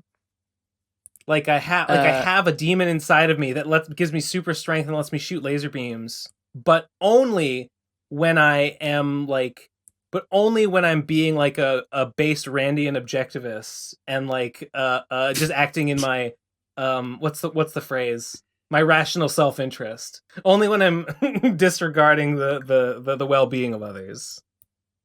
I can't think of anything specific, but I feel like that character type probably does exist in like an anti-hero. There should a villain, the villain that has a redemption arc where their power is derived from bad things, but when they change sides, they become weak for a bit. Imagine a different way to use their power. Remember, at the end of Bakuman, when they basically just make Death Note, but their version of Death Note is the thing with like the white demon and the black demon.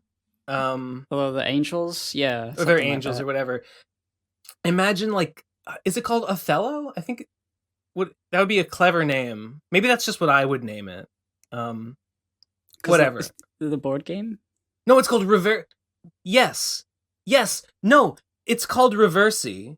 But Reversi is another name for the game Othello. So I'm like Oh, right, but only sort of. Yeah. It's called Reversi.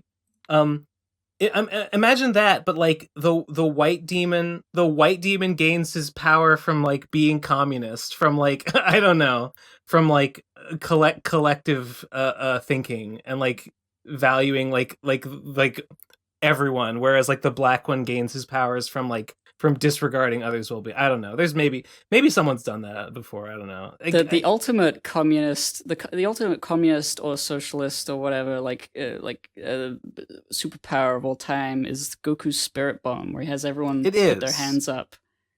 It's Lend it's me your literally energy. just it's literally democratizing the battle, because like if enough people like really want Goku to win this fight against Frieza or whatever, because like the entire universe is like, so you're saying I can choose whether I vote for Goku by giving him some of my spirit energy? Yes, please. Fill out the ballot, put it in the mail.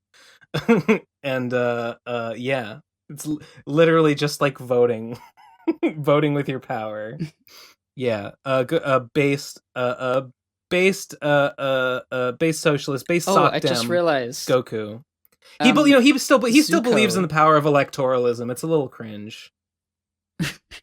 Zuko is that character archetype, sort of, because he's a villain who uses firebending hatred to fuel his firebending. But when he becomes a good guy, he loses his ability to be strong with fire, and he has to figure out a different way from the dragons to firebend, like the based Wait, way. Zuko loses his Uh, firebending when he becomes good? yeah, when he joins the good guys, he used to just fuel it by anger and rage, and then he learns with Aang at the Dragon Temple the dragon dance to like get pure firebending, like the cool kind. I don't even And he remember was that at like, all. "That was really cool." God, I love Avatar: Last Bender. It's such a good show. Wait, does it like change his firepower when he's like getting it from like a pure place or something? Does When his he's getting fire it from like change?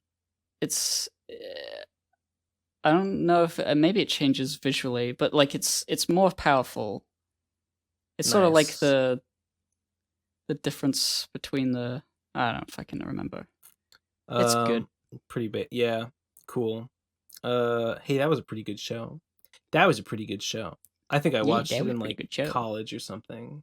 It's been a long time. It's been a long time I since I've seen wanted it. to My get a roommates fucking. rewatched it last year, but I didn't rewatch it with them I because I seen rewatched it that like a shit. couple of years ago. Mm-hmm. It's a good fucking ride because it's like obviously it starts off a little slow with the few filler-esque episodes, but like the narrative builds upon itself. Like everything that happens, you know, Mm-hmm. it's all part of the one big story, and the longer it goes, the more stuff gets called back to, and things that have happened crop up again, and characters you've seen before. It's like, it's just been building. It's like an escalating tension. Goes all Yeah. the way to the end, and there's no bullshit. Unlike in Korra, where there's lots.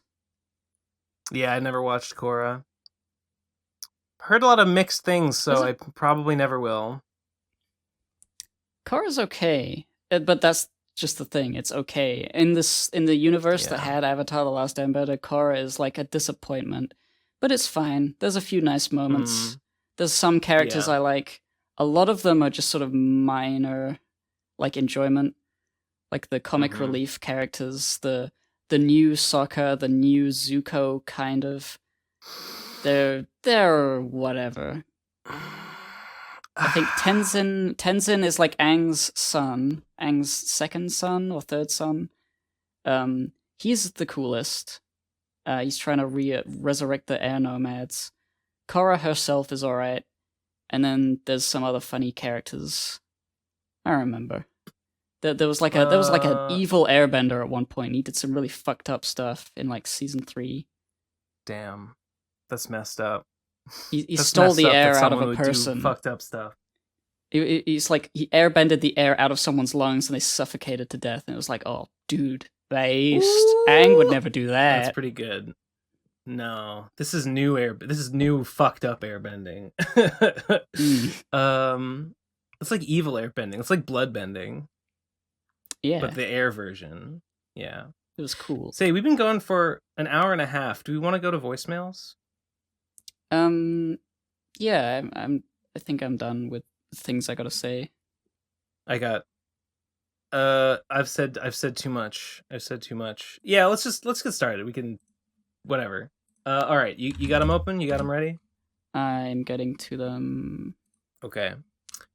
All right, I'm here. The first one is called Ben Gay. 3, 2, 1, go.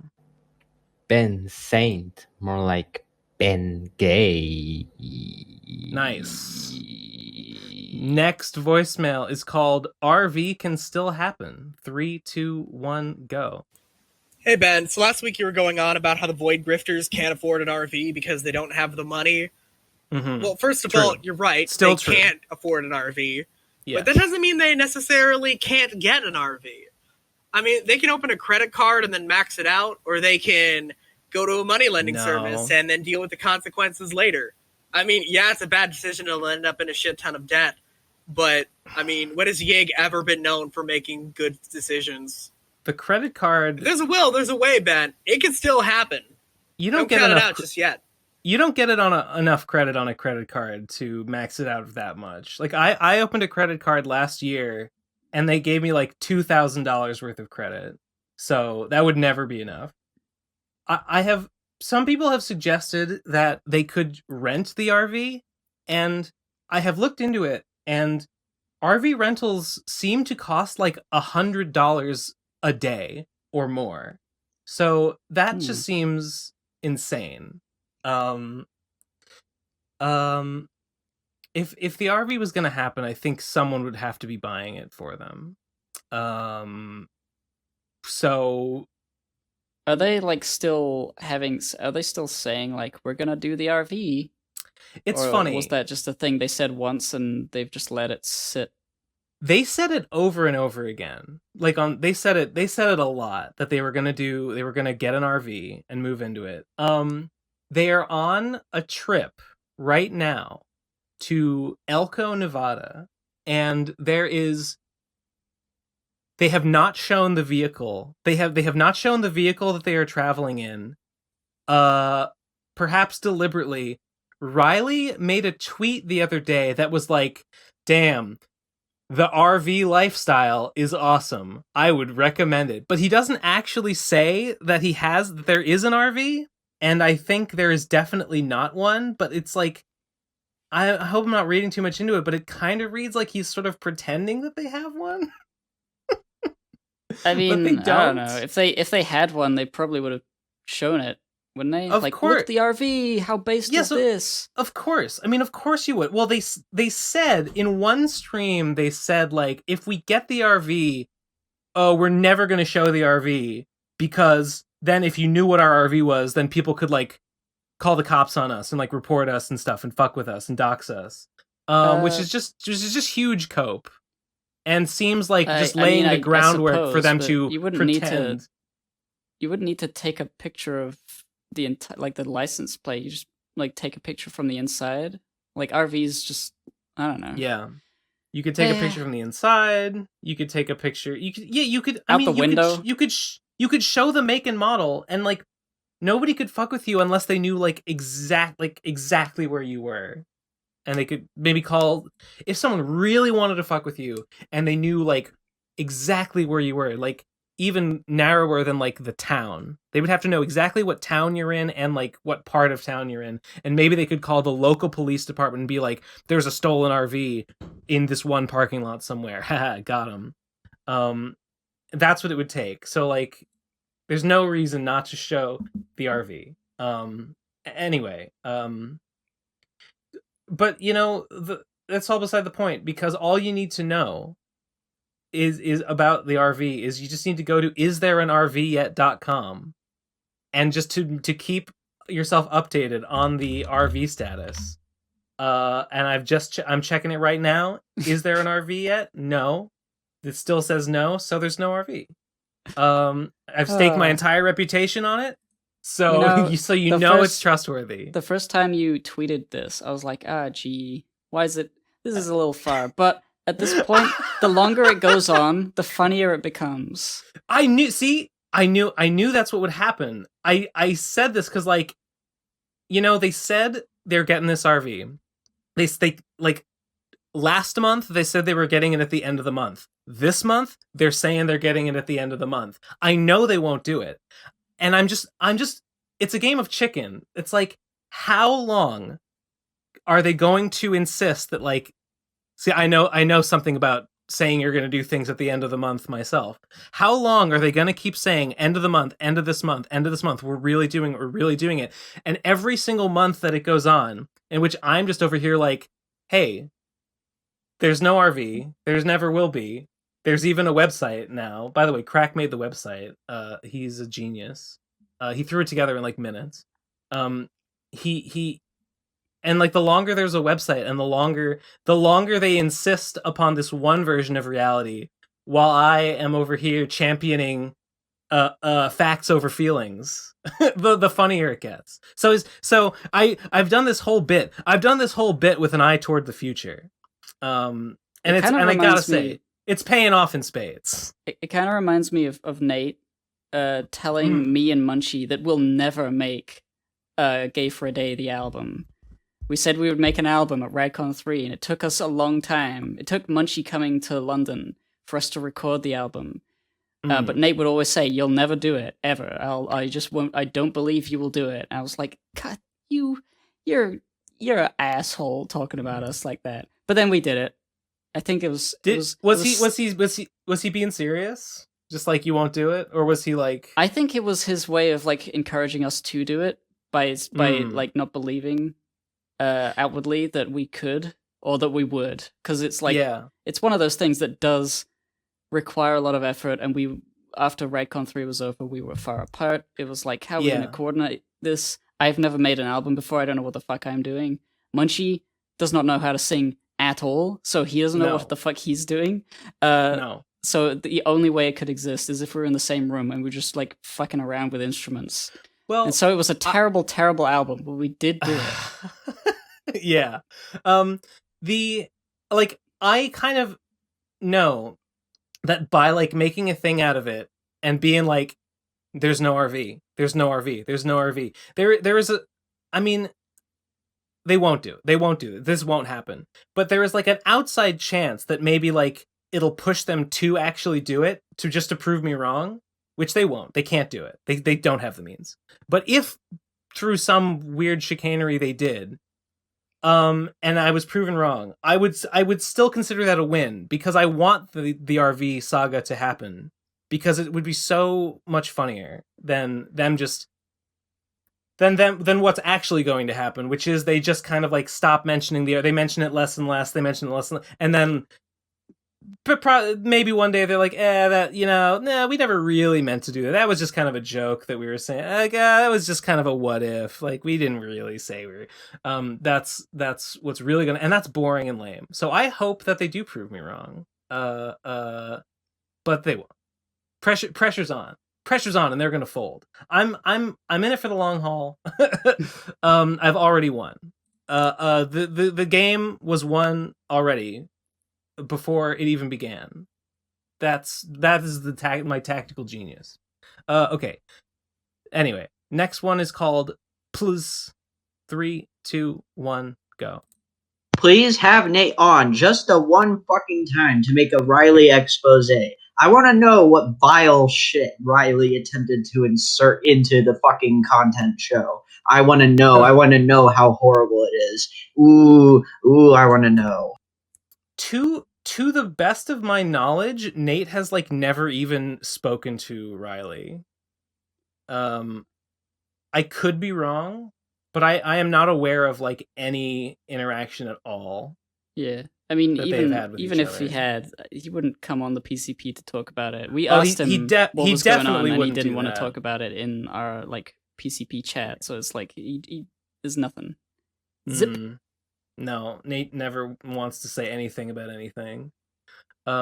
Next voicemail is called 10 Dabs out of 10 Void Chaser Review. 3, 2, 1, go.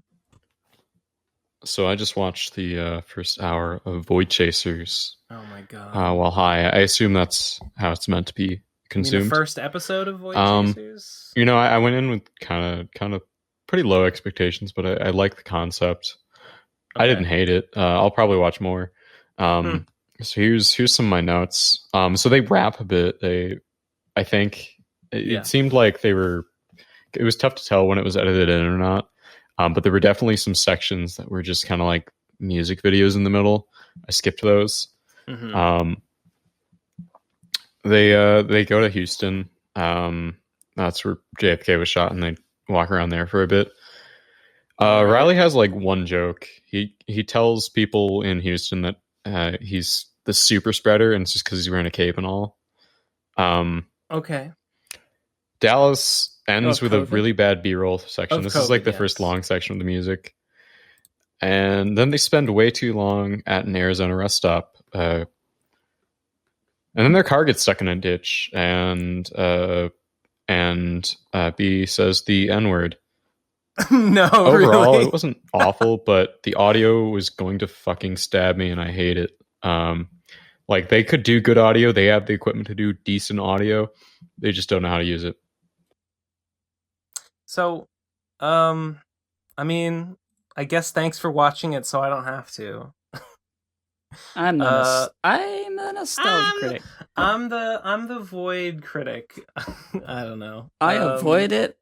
I noid it so you can avoid it. What? Okay.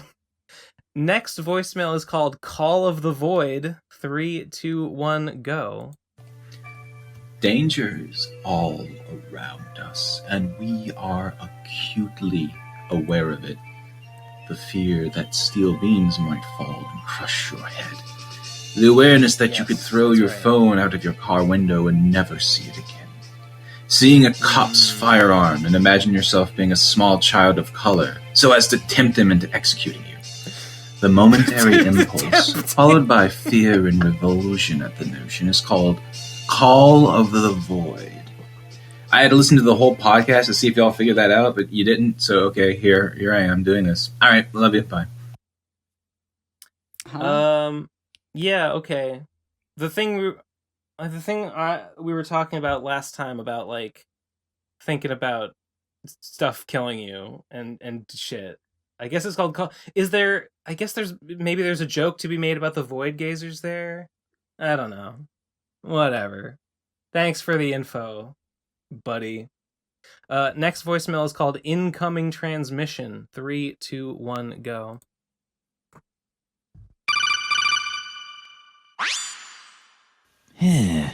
Colonel, I've infiltrated the base. Security was tight, but I managed to sneak into the vents. The mission to execute tactical espionage on Nate's succulent boy pussy is progressing smoothly. His chambers are just up ahead. What the? I invite you into my room, my boudoir of sex objects that you may enjoy. Please. Oh, fuck!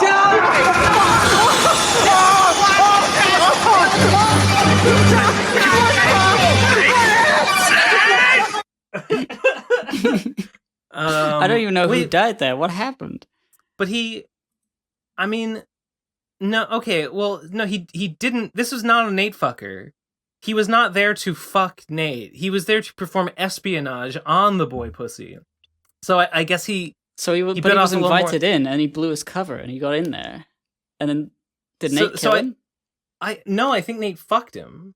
This was a rare case of this guy didn't want to fuck Nate, but then he had no choice. That's the trick. You have to not want it. You have to play hard to get. That's the it's the only way. It's the only way to capture his interest.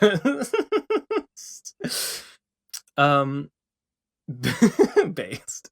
Okay, next voicemail is called Crushed Joy. 3, 2, 1, go.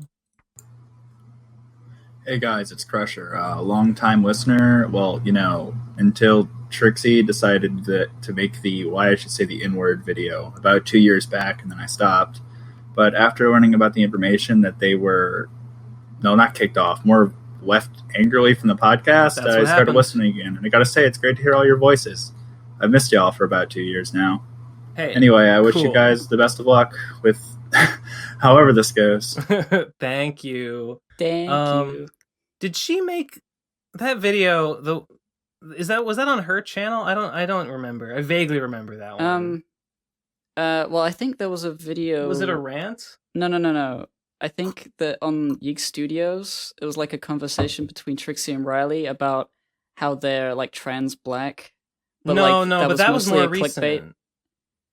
What? No, this guy said it was This guy said it was 2 years ago. So it must have been older than that. I vaguely remember her talking about like I was raised in like black schools, black neighborhoods, and I grew up saying the word, so it's okay. And I'm like, yeah, I remember that.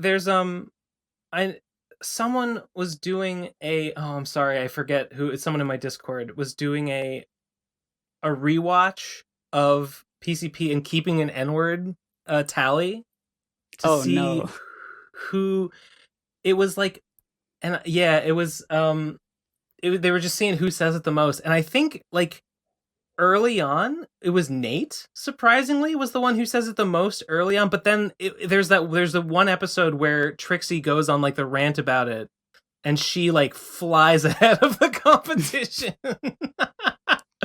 I don't, but that was like still early. That was like within the first like few dozen episodes or so. So I assume the counter has been updated since then. I don't specifically remember. I remember that a video about why she should say the N-word exists on somewhere, but I don't exactly remember the content of it. Anyway, glad you're listening and glad you're having fun, my dude. The next voicemail is called Fix Your Server, Ben. 3, 2, 1, go. Ben, the people in your server are unhinged and need to be checked. Fuck you. There's this guy in the server, fucking Tony Chopper. He misgenders fucking that guy. Trixie and this is the opposite of what I thought you were saying. By accident, apologizes, corrects himself. Okay. And everyone fucking jumps down his throat. Fucking, it's not good enough. Okay. Your tone of voice was too defensive. All this stupid bullshit. And then Dune-kun comes in, who is trans, by the way, tries to defend the guy, give him the benefit of the doubt, and they ban Dune. You need to get your people in check, because they're fucking insane. No. See, I can see why you would say that, devoid of context. But these people, like, the pro and non people have, like, specifically, like, irritated my mods. They have, like, specifically antagonized them before. I don't blame my mod Spork for having no patience with them, because they have gone out of their way to annoy her in the past. So I feel like that's an important detail that maybe you are not privy to, but it's true. I support I support all these decisions. Next voicemail is called Where Are the Blu-rays, Beatrice? 3, 2, 1, go. Hey, so do you know if the Plebe and the Weeb Blu-rays ever came out? Nope. Because if they didn't, then that's 2 sets of Blu-rays a certain someone owes her fans. Wait, 2? Can't wait till she calls them entitled and stupid for wanting a thing they paid for again. Anyway, don't rebrand the show. Just keep going with the PCP. It's fine. What does he mean 2 sets? I thought the Plebe and the Weeb was the one. The Plebe and the Weeb, yeah, it was. I mean, I assume 1 Blu-ray for all the different seasons of the Plebe and the Weeb they plan to film. Oh, maybe. Okay. Yeah. I mean, I have no more to add. That was the thing we talked about. Is that Digi got uppity at people. This guy. I guess it wasn't directly about that, but yeah, whatever. Yes, it was partially about it. This guy he knows the answer. He knows the answer that she already did all these things and said all these things and feels this way and isn't going to do anything about it. You know. You don't need me to explain this to you. You cheeky fuck. Cetol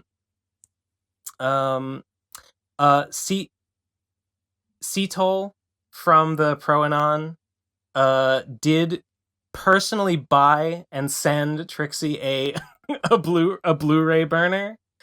I promise nothing will happen as a result of that. But it is a funny.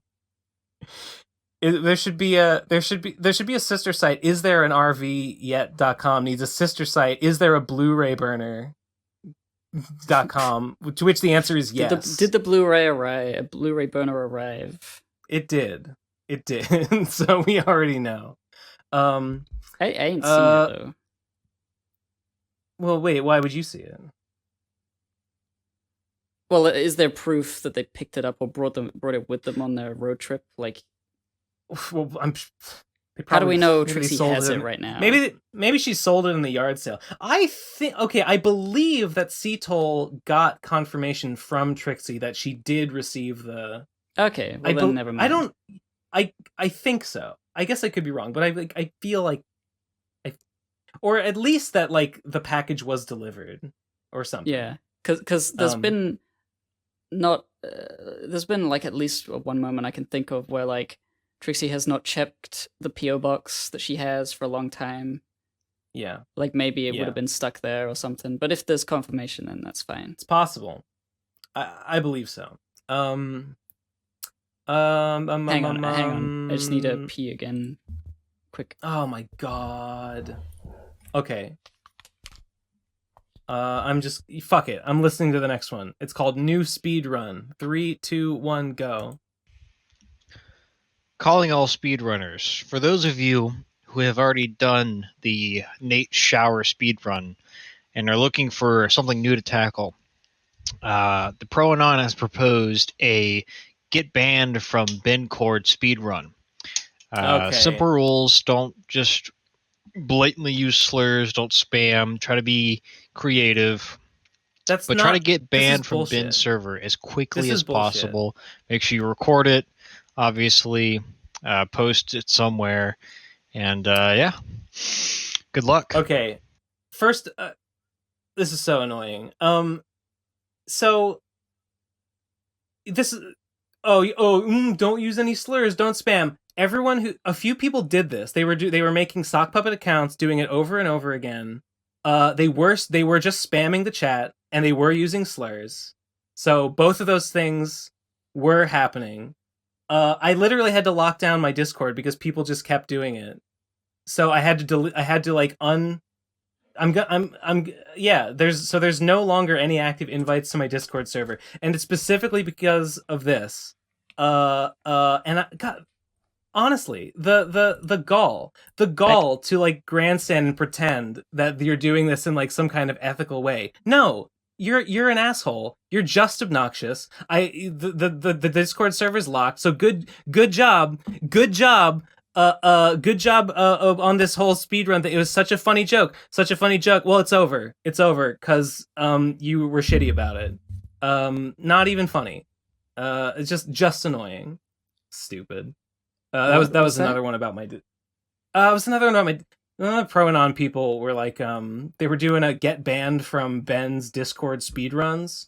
Funny idea in concept, in practice, just really annoying and offensive and just disgusting. And yeah, I've never really understood like the speedrun getting banned. Like I know it's supposed to illustrate like, oh, this Discord is like unreasonably ban heavy. But like if you go into any place and you break the rules and you get banned really quick, that just means that the moderation team is on their game, I guess. It would be really easy to pretend that the Ben Cord is just like such a hyper woke or whatever, just like a hyper reactive step out of line and we bring the ban hammer down kind of place. If you pretend like this individual does that you don't spam the chat and you don't use slurs, but be honest, you do. You all do. You kept doing it. Joke's over. You ruined it. Next voicemail. I'm mad. I'm fucking mad. Next one is called Just an Opinion. 3, 2, 1, go. Just finished rewatching the One Piece lecture. Good lecture, bad topic. I don't think One Piece is a good lecture topic. It's like a 900 chapter something manga that's better experienced firsthand than secondhand. You're absolutely I think the other lecture topics, like Kingdom Hearts, was a great one because you don't want to play through the 10 different games on 5 different consoles with like 25 different mechanics to learn the story. It's long and convoluted and written by an insane person. Yes. Guilty Gear, you don't want to play through the fighting game and then you're not. There's canon lore and non-canon lore, and we won't tell you which is which. You can play all the Guilty Gear games and not understand the story at all. Sonichu, almost impossible to read due to like the typesetting and like non sequiturs and Chris just deciding this is happening now. Great when it's told to you secondhand by another person. So I decided to put it out there. You guys do great work. I love the lectures. Think One Piece was a bad topic. I think it should have stayed on the cutting room floor. I agree 100%. Yeah, that was a lot of the issues I was having with like ideas I would have for lectures, because it's like that it needs to be something that you would otherwise not want to experience. Like even Tails Gets Trolled is maybe a bad idea for a lecture because it's fun to read. Tails Gets Trolled is a. I agree. Yeah, I agree.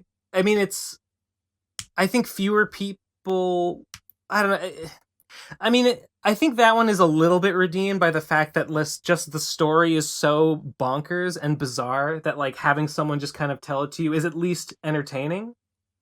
One Piece is like, I mean, it's just, it's not. I mean, it's like a traditional shonen manga. It's basically just like relating the story of just like a good manga. It's fine. Like it's fine and all. It's like it's not. Imagine it's not doing really like what a lecture lecture.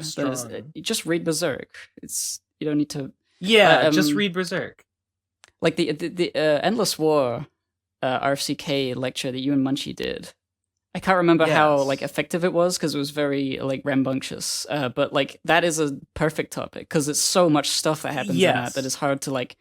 It's not very well archived and documented. That's not at all. You would like there's so much lore that has happened there, and at this point, like there's so many inside jokes and like references to like previous things that like would be so difficult to get caught up on. That's why I was like.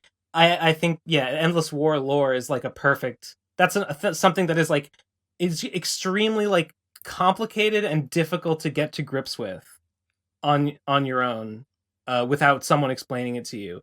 One Piece is not like that. I mean, it's long, but I mean the lecture is long. Honestly, separate issue is just that the One Piece lecture is too fucking long. Even if it were a perfect topic, like 5 hours is just too long. But I mean, it's a huge as a YouTube video. You can get it in chunks, I guess. I guess sitting there for 5 hours was too long for sure. I guess that's true.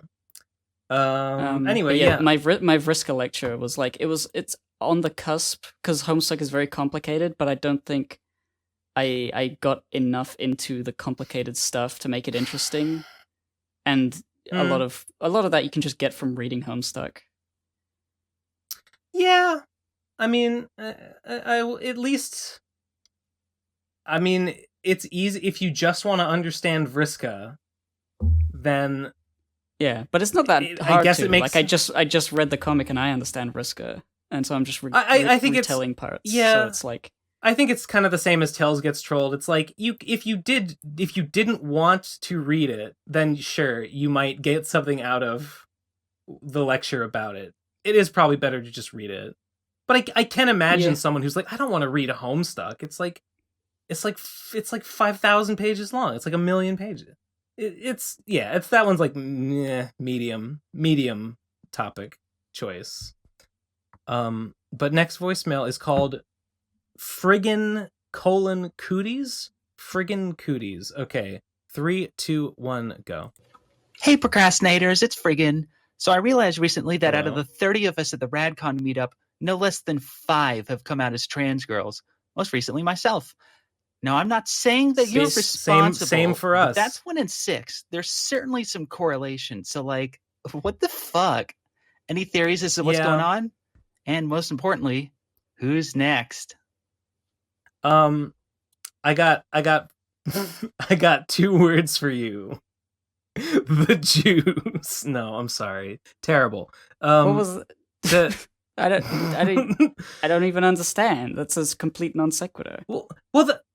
That's what people say though. I mean, it's the joke is like that's what idiots say. That's what people say. It's like it's all a plot. Like it's all a Jewish plot. It's this. Yeah, that people say. It's the same. It's like they I don't know, weaken traditional masculinity or something. I don't know. Lamau. I don't understand this either.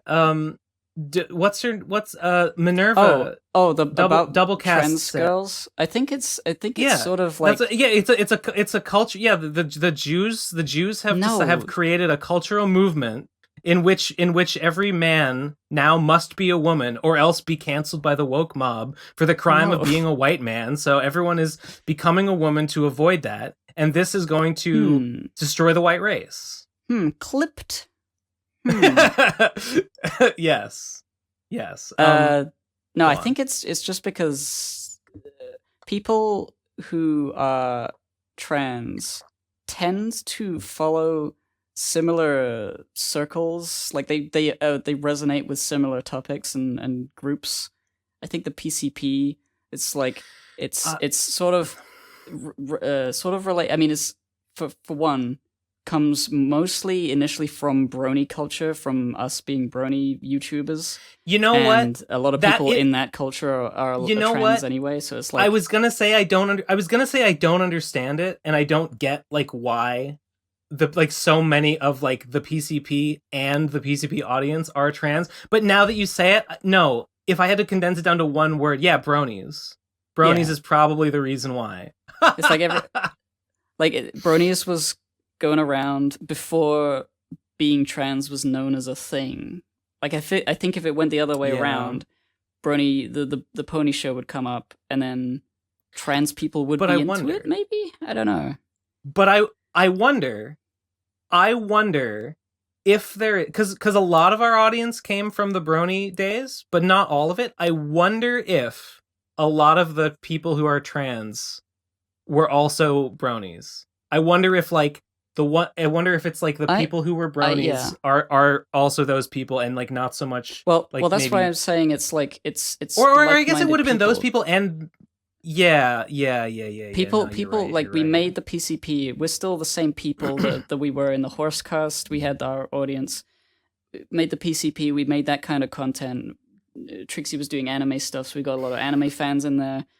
And all that sort of mixes like it's niche cultures, sort of quote unquote social outcasts, not normies, internet dwellers a lot, and then I would imagine there's that like I would a imagine base that, of people who followed the PCP from finding it and liking it, and it's just the same similar types of people congregate to the same types of things. I think I would imagine that the incidence of transness among the terminally online is much higher than among the general population, just for starters.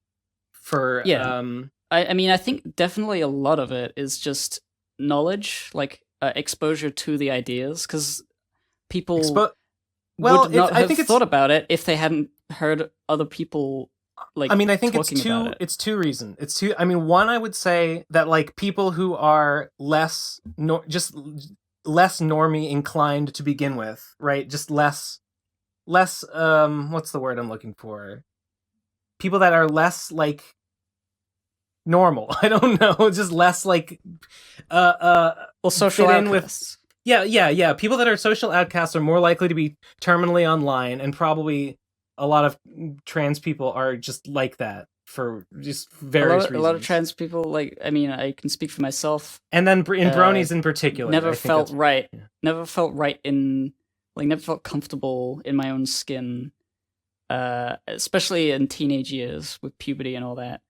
I don't know whether that necessarily means anything, but like I feel like that's a common thing with trans, at least trans women. I think trans men as well, probably, where it's just like you just feel a lot of social unease because the thing you are expected to be is uncomfortable, but you don't know that there's another way to live yet. So there's that. But then the other side of it is probably that, like, if you are terminally online, you have more exposure to trans culture and trans people and people talking about it. And therefore there are probably people who are not very online, who will never come out as trans, who might if they were more exposed to it. Because they just don't know, or they never, which, that's what they say. That's would be the people would point to this. My enemies would point to this and be like, aha, see, there it is. This is the cultural Marxism at work. They're spreading the virus of thought that is corrupting the white people. But right. So this is what they would say. I would characterize it differently. I would say, like, okay, that's one way you could call it, but like consider that this, being trans is a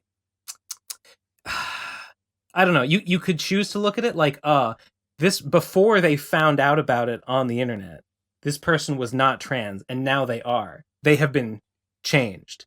Or you could look at it like, this person had a problem. This person felt a certain way, didn't understand it, or like the way. But then, like, the online discourse or whatever recontextualized the way they thought about it in such a way that they came up with a solution that they would not have otherwise, which is being trans, right? Coming out as trans. Yeah. And it's really just like, I don't know. It's not that the person is different. It's that, like, a solution or a course of action was suggested to them. And I mean, it's up to the person whether if that's what makes them happy, right? If they're happier, if they're happier being out as trans, being a woman or whatever, then I would. How can you look at that and be like, oh, the world would be better? I'm a transphobe. I think it would be better if they just never because they're doing. I don't know. This is it. Everyone's got to do what is good for them, makes them happy. And it's not good if you just never get exposed to it and you never come to that conclusion. Like, you're not happier for it. I think with regards to transphobia, I think a lot of it is just sort of a difference of empathy. Like, the idea that being trans is just sort of changing who you are so that you can be happier with yourself, regardless of what you end up being or where you start. It's just sort of like doing things that, socially or societally is like, you're not expected to be like that, but now it's more okay to try things to make yourself feel better. And it's like the end goal is to feel happier with yourself. People who are transphobic usually, I think, just don't care about other people. They care about themselves. And a lot of the male transphobes hate trans women because they are basically just misogynists who want women to be pretty for them. They don't care about people. They're just like, I don't find these women who are trans to be as sexually attractive enough for me. That's why I hate them. That's why they shouldn't exist. That's why they should stay as depressed males. And it's like, that's, I feel like it's just they don't have empathy for other people, generally speaking. I mean, the transphobes line of thinking is like, okay, you see like a trans woman, right? And you're like, they're like, I don't know, maybe they're like, I was depressed, but now I'm out as trans and I'm happier. And they're like, they're like, I don't know, they think that, like, you become sad, you become unhappy by becoming like exposed to the idea that you can be trans, that's real. And like, they think that is the source of the unhappiness. Versus, like, most people would say is that you you recognize that you had something that was making you unhappy, and being trans is something that you do to reduce alleviate it, to alleviate it. Yes, and this is like the fundamental misunderstanding that underlies a lot of transphobia, I think. I see it all the time. But I think the root cause of like the dislike of it is the misogyny, because there's not as there is like hatred of trans men, but it seems less loud. Yeah, because I don't know, just various things. Well, that was a rabbit hole. I don't remember what we were talking about. Oh, cooties. Yeah. Wait, I don't even remember what this... That was the voicemail. Bronies. The short answer, it's because you were all bronies, and now you're girls. Get over it. Okay. Next voicemail is called... The reason why I have deftly dodged the trans bullet is because I was never in it for the ponies. I was only in it for the money, baby. I was only in it for the clout. I was just faking the whole time. Oh boy. Okay, next one is called the Jelly Trials. 3, 2, 1, go. Hi, PCP. Jelly Beaner here.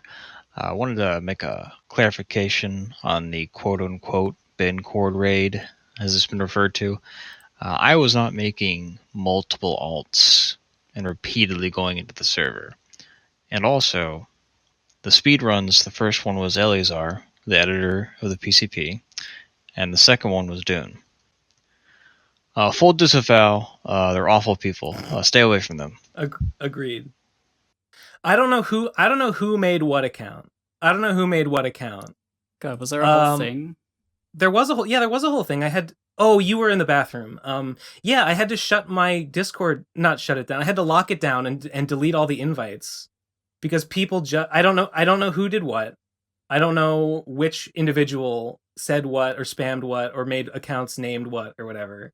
But people kept doing it. And it was despicable. It was disgusting. I had to shut down all the invites and lock my server down to stop it.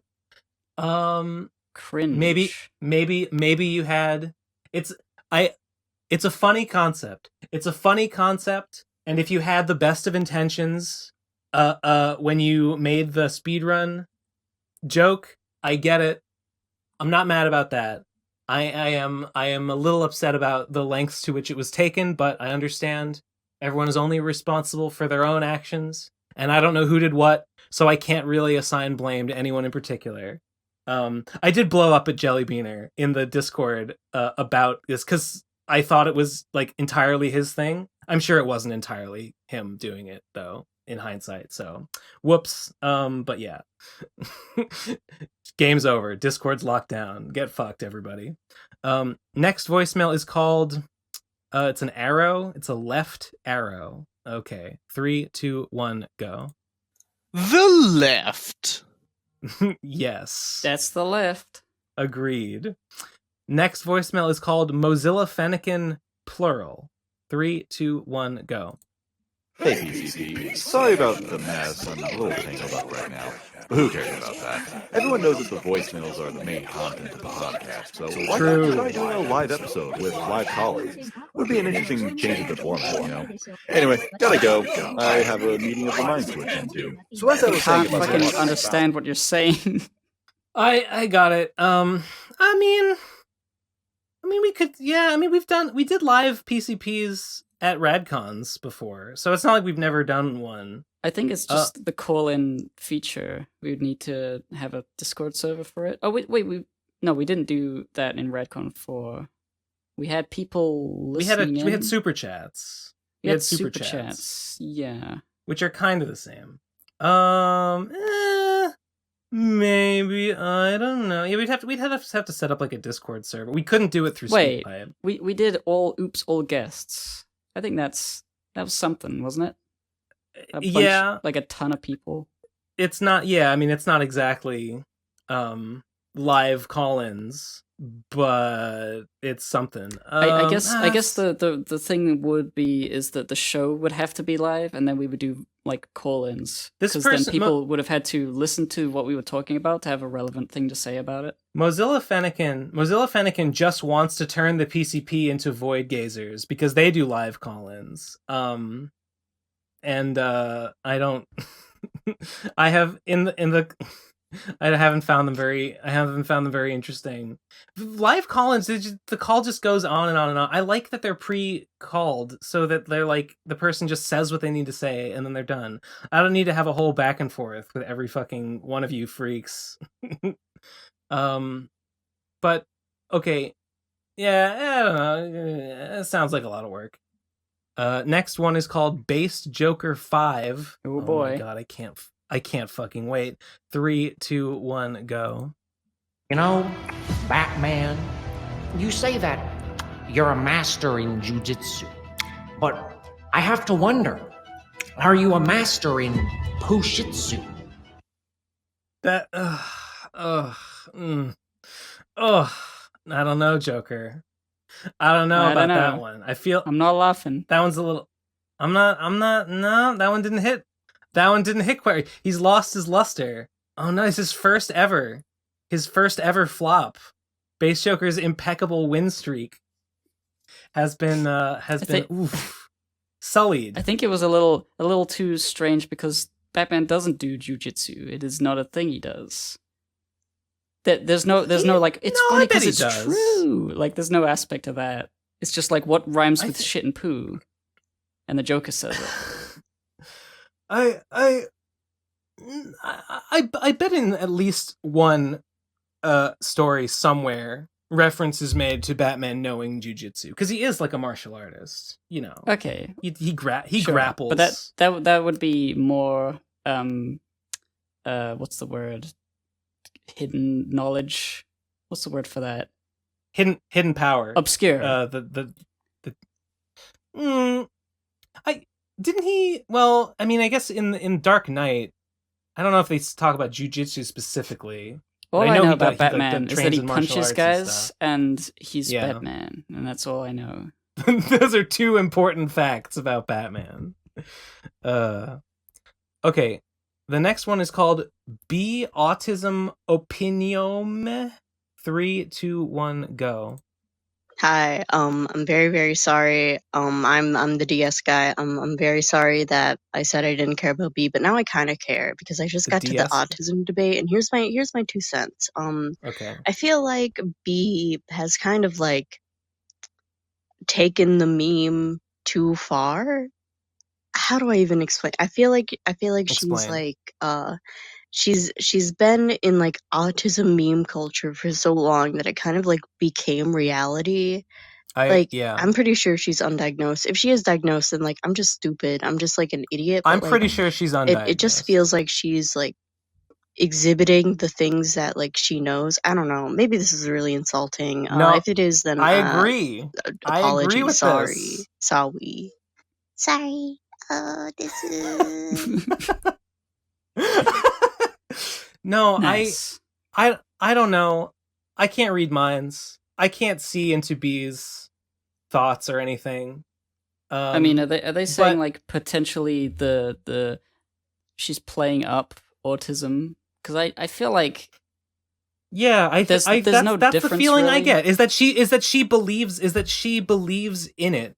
She believes that her undiagnosed autism is such a real thing that she like makes it real in her own mind, at least by sort of acting in a way that is like, I don't know, weird, in a way that I think reinforces the idea that she's autistic or something. I don't see evidence for that, but I can see why you would think that's possible. I can't point to any there's the proof. There's when she did it. It's just you can't know. When I think about that, I think like that sounds right. That sounds accurate. But I can't prove it. Damn. I mean, like I can't prove anything in particular, but like the word neurodivergent is vague enough that I feel like it fits Like, Digi is not totally normal in the way she interacts. Nobody's totally normal. Why? Sure. I don't know what that I know. means. We had this conversation before. I know. But like, you can't just say like. I'm just pushing back on the idea that she's faking it. Like, what? How could she be faking? It's like more being subtle. into It's more subtle than just faking. I'm not saying like, she's faking. That's why I'm not sure. I think it's like what I'm talking about here, and what I think. Well, what I'm extrapolating from this voicemail is that it's sort of like a self-fulfilling kind of like thought process wherein a belief, a belief or a desire or something to have a certain condition creates an incentive to act in a way that would suggest that it's real.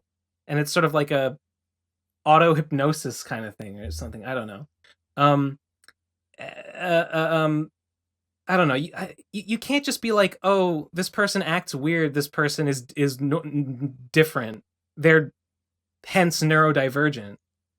I mean, that's like, there could be any number of reasons why a person could have a perfectly normal neurology, but still act bizarrely, I don't know, because they've been conditioned. I guess I just don't know what is like the end goal of understanding this.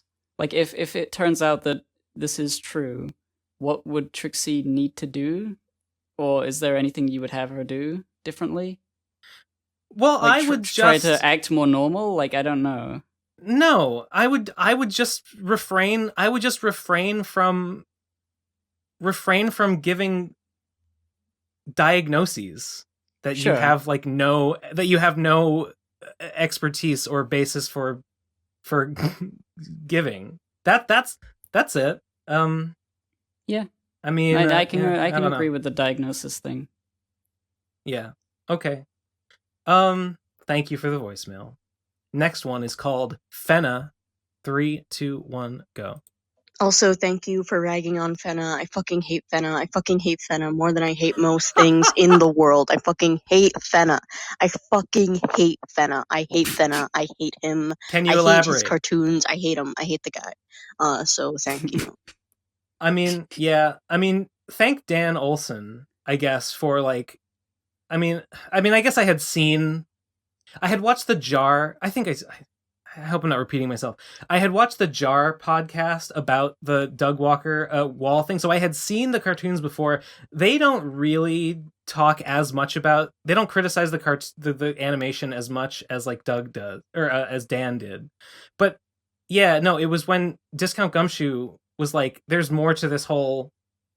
He directed my attention to the channel itself, and I just went and I looked at it, and like the more I looked at it, the more I'm like, actually, this is bad, and it's uncanny, and it's like, and it's fucked up, and I hate looking at it. And I don't know. I would hope that most people can see it. I think there's a certain level of like polish. There's a certain level of polish on the way that it looks that like at first glance, I think a lot of people's gut reaction is to think that it is like professional.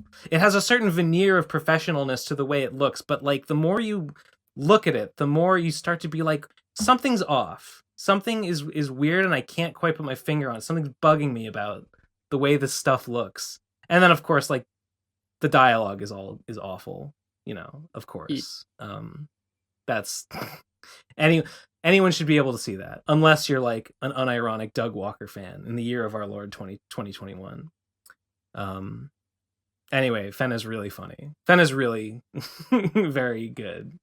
Love it. Next one is called Welcome to the Underwater World. What kind of creature are you? 3, 2, 1, go.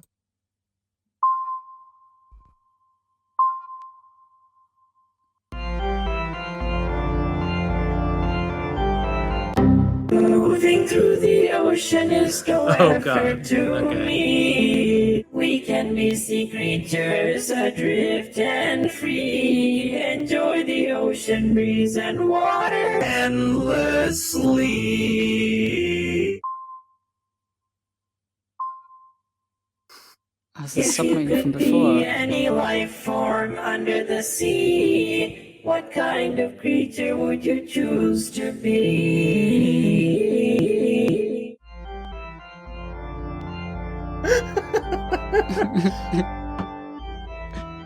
I'd be a dramatic organ. I mean, if I could choose one, I would choose. I mean, probably something that lives a really long time and has few natural predators, like I'd be like a blue whale or something. I'd be a brain-eating amoeba. Awesome. I would be a krill, a single krill, in a cloud. Or yeah, I've always loved sharks. So sharks are cool. I really like. I do really like nautiluses, just because they're so like weird looking. Like you look right at them and you're like, what is going on with this thing? Like what? Why is it shaped like that? So Wait, I'm tempted to say nautilus. Nautilus? Yeah. Let me. Oh yeah, the thing that's like a Pokemon is based off it. Yes. Which I think so. I don't remember which Pokemon. Yeah. Wait, which fucking Pokemon is it? It's got like Oh god, I don't. Let's just type in Nautilus Pokemon. Yeah, that Shelmet, I think. A little bit? Or Omanyte? No. It's a little cross Omanyte between is... Shelmet and Omanyte. No, it's not. No, not Shelmet. Shelmet is a bug. Omanyte, yeah. Omanyte is. I mean, Omanyte is more of a. Does a Nautilus have a shell? I thought like, that whole back thing is like the exoskeleton shell thing. Like he grows it. No, yeah, it is. Yeah, no, Ammonite is basically a Nautilus. You're right. I like these, but I think they're probably like not good to be. Like they don't do anything, and they probably don't live very long, and they probably are easy prey. They look pretty useless. No, I'd probably go with a blue whale, or whatever kind of whale lives the longest. Wait, I would be the funny, cute, like YouTube thumbnail clickbait, cute squid or octopus. These funny little guys. Which ones? I would be an adorable uwu little tiny octopus. Wait, an adorable uwu little tiny. Wait, where'd you post it? In Evertilics. Are those actually its eyes? I think so. They almost look like fake eyes, like that a moth would have on its like back to like scare predators. Maybe. I mean, I know like octopi have like human-ish eyes. This guy looks a little strange, a little too anime, a little too Rock Lee. The eyes are like, yeah, they look anime because like the eyes are not like round. They're like kind of globby shaped. I'm like, why? Why do they look like that? Oh yeah, here's another one. Here's the yeah. Oh god damn it, it's not loading. I'm like scared. I'm like scared to look up like pictures of sea creatures because some of them are like actually like alarming and like make me panic. True, but like these guys are cute. The little squinkly, like scared, like Fluttershy octopus. I've seen like lists they that are look like a fucking orange. They're the size of a tangerine. It looks like a little creamsicle. That's pretty cute. I like that. No, I've been looking at like lists of like scariest sea creatures, and I'll scroll down. I've done this before, and I'll scroll down and I'll pass one that is like so scary that I actually like panic, and I have to like look away from the screen. I have to like close the thing because like I can't, because it's like causing me to. I don't even want to look them up. Because I've had this reaction before, and if I look them up again, I would have it again, and like they're just like the worst things on earth. Oh! Even before I scroll down, I'm seeing some. What the fuck? It's the many thin teeth thing that's going on a lot of the time. Yes. They look brittle, but dead. Oh and god, corpse-like. I got it again. Yeah, they look dead. They look dead. I just I scrunched my window up really small so I couldn't see any image results. And I typed in scariest sea creatures and I just scrolled down ever so slightly just to see like the first 4 image results, and just one of them was like, I don't want to look at it. I don't want to see it. No, thank you. And I'm closing the window and I'm never going back. It's like an Undertale, like creepypasta, spooky design. Like, wouldn't it be fucked up if there was blood everywhere on sand? It would. It really would, though. Well, it reminds me of like those creepy Garfield animations where Garfield is like a Cthulhuid beast that is terrorizing John in his dreams, and he's actually like a weird Lisa-esque monstrosity. Yeah, I know what you mean. Those are so fucking scary and cool. Have you seen that Ed, Edd and Eddie cartoon where like the Eds are like all like cultists and they're like snapping the jawbones off of the other kids and like making a big ball of jawbones so they can eat the jawbreaker? Because it's a jawbreaker, yeah. They kill the other kids by snapping their jaws off. I have not seen that. That sounds a little spooky. It's a little creepy. Yeah. It's a little spooky if you want to get spooked. Where was I? Oh yes.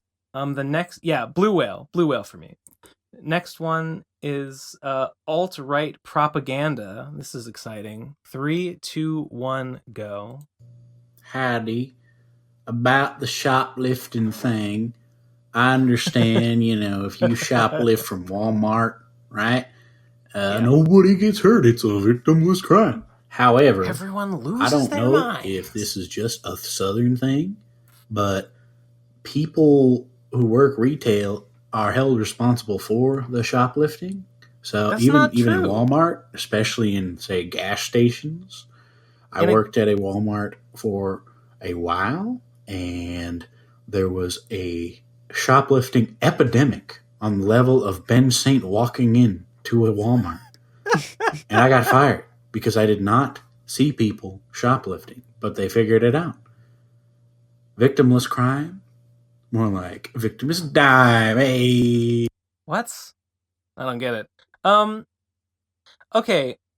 I am like, I don't know how fucking gas stations run their business, right?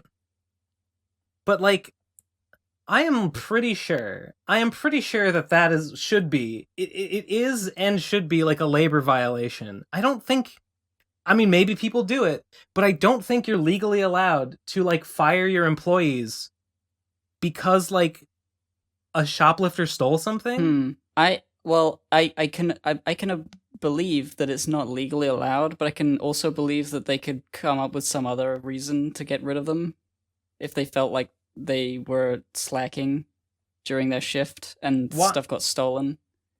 Like I can imagine it also does happen. Why would you think? I mean, if you're a boss, I guess you'd be like, my employees are too lax about this shoplifting thing. I need to hire a new team that is like gonna give it a more of 110%. That's gonna be like more active about preventing shoplifting or something. I don't know. Maybe it probably does happen. I'm sure it's happened before, but it's just like a doomed. I mean, the problem there is the boss. The problem there is not the shoplifter. The problem is the boss who thinks that they can just cycle through employees and hire people to do work outside of their pay grade and outside of their job description, i.e. apprehending shoplifters. Like, that's not in the job description of like a Walmart floor employee, and it shouldn't be expected of them. So I understand that this consequence might occur, but I would put the blame at the boss's feet, not the shoplifter. Yeah. There's a greater evil here. Next voicemail is called Hypotheticals. 3, 2, 1, go. You know, I've been listening to the Procrastinators podcast for a while now. What and this accent is Ben this? Saint guy is always going on about these hypotheticals. Well, Ben, what if I hypothetically put my dick in your ass? Huh? Would you come? Would you? Yeah. I mean, I guess. Instant. I guess that's how it works, right? The dick touches the prostate, and game over. You're gay. Yes. Answer yes. Okay, next voicemail. Voicemail investigative unit. 3, 2, 1, go. Hi, Diane. This is Special Agent Smith of the voicemail unit. Called in with a few startling bits of evidence. We've run voice samples on a few of the past voicemails, and we've got some shocking findings, Diane. No. I don't want to know. Episode 257, Drama. At about the 1 hour and 36-minute mark, we have a caller that is very excited about the Civil War arc currently happening. Voice analysis shows that this caller may in fact be Endless Jess. On episode 259, at the 2 hour and 41-minute mark, no explanation, just we have a caller very excited about her 3DS. We can say with almost entire certainty that this caller is Sarancha from the Loudest Podcast.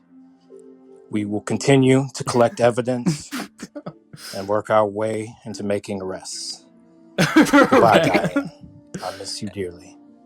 I'm a little curious about the one he said could be Endless Jess, because I have no idea why. There's no way. Fucking voicemail into the PCP. There's no way Jesse would ever make a voicemail. It's impossible. So, I don't know if the DS. Oh, the DS person was the same one. Okay, they were the DS from earlier. They called in this time too. I mean, I've met Sarancha in real life and talked to her. Honestly, it could. I don't know. It could be her. If it was her, would I know? I probably wouldn't. I don't know. Maybe it's her. In fact, yes, it's canon. It's canon. Lol. Okay, well, I hope we put those fucking criminals behind bars. Next one is called... Oh, God, there's a bug. I missed it. It's a little gnat. Little fruit fly. Fuck. Next one is called Ben Screen This One. No, I will not. 3, 2, 1, go. Hey, Ben. 2 quick questions. You said last week that the Brony lecture was going to be the story of how you guys became friends. Partially. Was that like actually a big part of it? Or is it just you guys became friends through Bronies? It partially touches on the formation of the Horseshoe Crew. That's something I've always been kind of curious about and would love to hear the details of that. So, like, do that as like a topic kind of thing, please. We've talked about this. Yeah. Also, I don't remember what my other question was. So, yeah, we've definitely talked about the formation of our stupid group before multiple times. The lecture, it talked about like the formation of the Brony analysis community in general, but special emphasis was placed on the Horseshoe Crew and us forming the PCP, because that was a whole, obviously she was like more privy to that, and that was central to her experience of it. So yeah, it does go into that. Yeah. If you don't know, analysis community, there was Trixie, and I think Jesse had made Drowning in Horseshoes, or like a Drowning in Footwear video where he dressed up as Cult Corona for that one thing. Tommy, Oliver, they were all... Tommy and Trixie were like the first of our group doing it. Yeah. They became famous. And then it was T-Bap, Give and Take, Drowning in Horseshoes came up at around season 4 at the same time. making similar sort of analytical content. We noticed each other. We all preferred each other's content over like the rest of the community. We all had the same. We all like had an attitude about it where we didn't take it too seriously. And yeah, we were like we were fucking around and we were silly and we were self-aware, and a lot of the other in the Brony community or the analysis community were like not as self-aware or just generally more Brony than man. More Brony than yeah. So we just, senses of humor were like, that's, this guy's got funny jokes in their video. Something like that. That's the short version. Next voicemail is called Strong Opinions. 3, 2, 1, go. Oh, my other question was, do you have any strong opinions on Goatsy? I was inspired by the gaping asshole guy. I love it. It's great, and it's we should have that guy on the PCP. Next voicemail is called Ben, read One Piece, please. 3, 2, 1, go.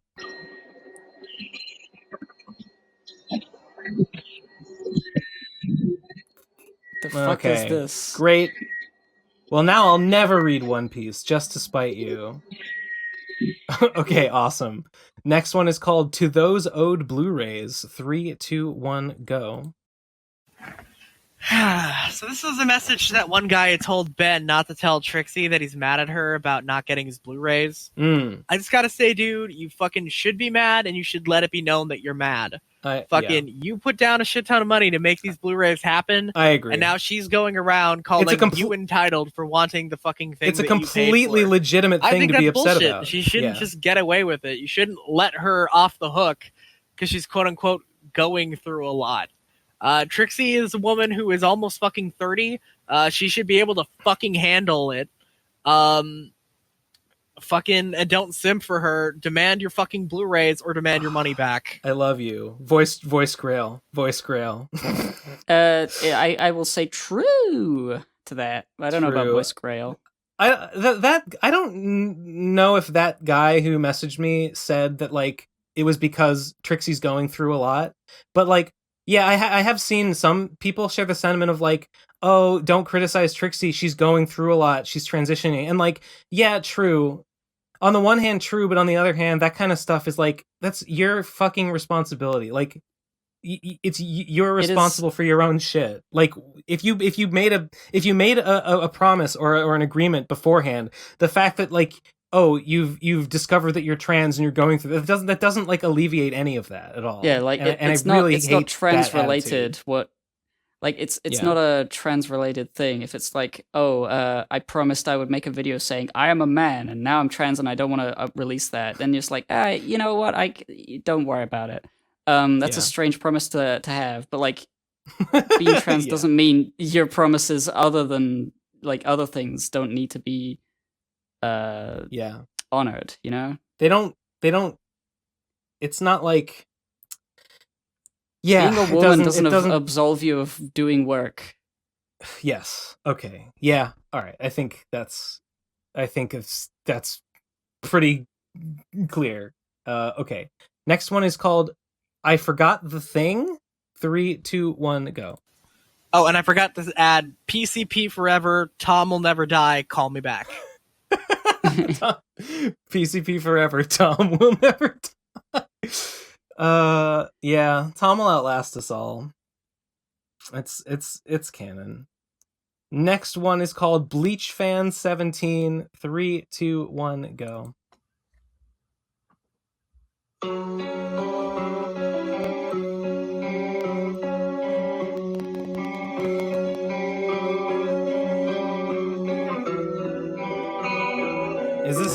Do you recognize this? It's a song from the OST, yeah. Okay. If it rusts, it can never be trusted. If its owner fails to control it, it will cut him. Yes, pride is like a blade. Bleach Volume 8, The Blade and Me. Wow. It really Dude, makes that's you think. So deep. It's true, though.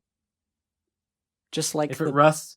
Yeah. No, if it rust, it's not. It's not true. I disagree because you know what can rust is iron, the iron, the weights, big iron, the weight on the bar in the squat rack that can rust, but you can always trust the iron. The iron never lies to you. God, I gotta start working out again. I'm so fucking pathetic. I'm such a fucking pathetic little man baby. Yeah. With my little body that only moves normal amounts of matter. True. It's time. It's warm again. I can go back to my basement without suffering. Next voicemail is called Little Christians Running to Megalovania. 3, 2, 1, go. So my dad is a gym teacher at a small Christian school. And for running he has music play, right? No. And so then he has like, Christian rock, whatever. He thinks of my childhood and uses that as a basis for what music to play. So like you'll hear like Smooth McGroove Legend of Zelda tracks going on. Sometimes you'll hear like children running to the fairy fountain theme. Like and it kind of echoes through the school a little. And not only that, but I thought this was my time. Snatch opportunity. I told him to use Megalovania. And it happened. In this small Christian school, on almost a daily basis, you can hear Megalovania playing through the halls. As children from pre-K to senior in high school, and they must know what it is to run to Megalovania. I things can look bad in the world, but this shows that there can be true happiness. Unfathomably based. Incredibly based. God levels of based right there. A lot of those kids must know what the song is. Like they must. Yeah, definitely some of the older kids. If he's talking about like, if it's just children who are going to have memories of that song, and they will eventually discover it. It would be way funnier if it's like little kids. If it's like teenagers, I think a lot of them would be like, "Why is the gym teacher playing the Undertale soundtrack?" So good. So good. Okay, next one is called Fiddle Me Diddle Baby. 3, 2, 1, go.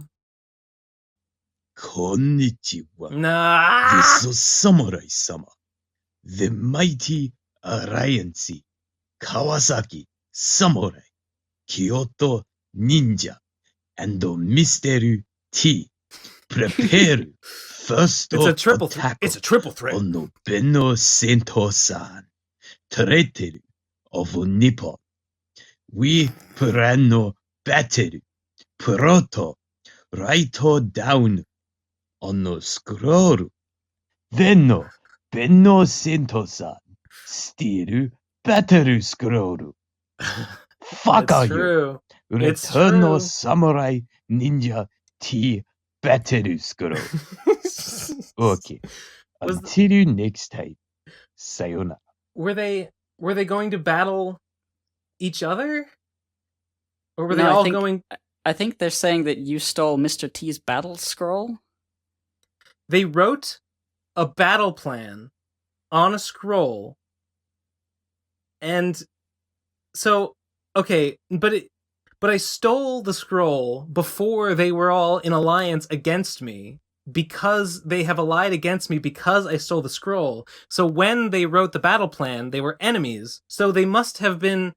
It must be battle plans for them to battle each other. Right? Or you, like, individually. No, because I was in alliance.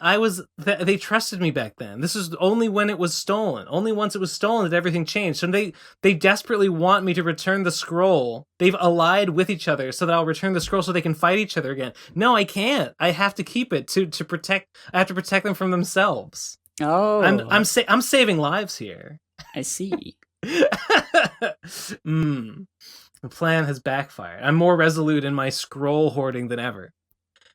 Next voicemail, I think it's the last one, is called /everybody/ wants to rule the world. 3, 2, 1, go. On the previous episode of the podcast, Ben and Gib were arguing on Digi's self-diagnosed autism, and the conclusion they all came to was essentially that if a medical professional did not diagnose, then at best it can be called into question the validity of that diagnosis. Compromise is the word y'all used. And as a transphobic alt-right fucker, I have to ask, can this not be applied to both Gib and Digi's transness? I can't speak for give and take, but I feel as if because Digi had not sought therapy or anything involving her issues, I wonder if there's another. Her gender dysphoria is not valid because not a medical professional, guys. Being trans is not a diagnosis. It is not a disease. It is not like a medical like issue that is like treatable. It's like gayness. Like you can't. This is like it's not like a disability to be gay. It's just sort of a silly way of looking at it. It's like being gay. Yeah, no, you can't be diagnosed as trans. Being trans is something you, I guess, decide that you are. They do annoyingly, and a lot of institutions have like people to diagnose transness so that you can get like the hormones that you would need to transition, because a lot of medical institutions are a little, I don't know, they're unsure about it and they haven't updated in a long time, even though the medicine, the knowledge is there that it works. I mean, but it's just like the bigger, like not all the doctors know. It's just only specialists do. And like laws haven't caught up yet. Okay. Correct me if I'm wrong. Gender dysphoria. Like, gender dysphoria is literally just that you feel bad about your gender, right? Like you like basically. I think I'm not like an expert I think someone can correct me if I'm wrong. I think you can. It's not like autism. You can diagnose yourself with gender dysphoria because the only criteria for having it is, do you feel bad? And if you do, then that's gender dysphoria. Right? I think so. Essentially, yes. Yeah. I hope that this question is asked in good faith. I mean, I think the alt-right maybe would be exaggerated a little bit, but not too far off the mark. So I'm a little sus about this guy. I'm a little sus. I'm open to discussing this if people are genuinely curious, because there's a lot of stupid like assumptions made about being trans, and it's like this is just like, it's not a it's not untrue if it's not diagnosed. Gender is a you can't diagnose someone's gender. It just doesn't make sense. Gender is a thing that you choose or that you choose to be, or you right? Gender is a role that you choose to accept. Society that you live in dictates what men do and women do, and there's gender signifiers that you can ascribe to, and some you might not, and mix and match. You can do what you like, and gender dysphoria is where the gender that you are told to be, usually just based on your birth sex, is something that you don't want to do, and you want to instead do something else, or the exact opposite, the other gender, in the society in which you live. So it's the gender part of it is based a lot. It needs a lot of context, and because of that, it's not like a brain thing. This is exactly. I mean, it's a problem that like you feel that you don't feel comfortable doing specific things, but like the exact science of it, I'm not entirely sure. But you can tell when you're upset. You can tell when you're upset. I think it's easier to tell when you're upset than it is to tell whether or not you're autistic. Well, yeah. But you know, honestly, I'm not even sure. I don't think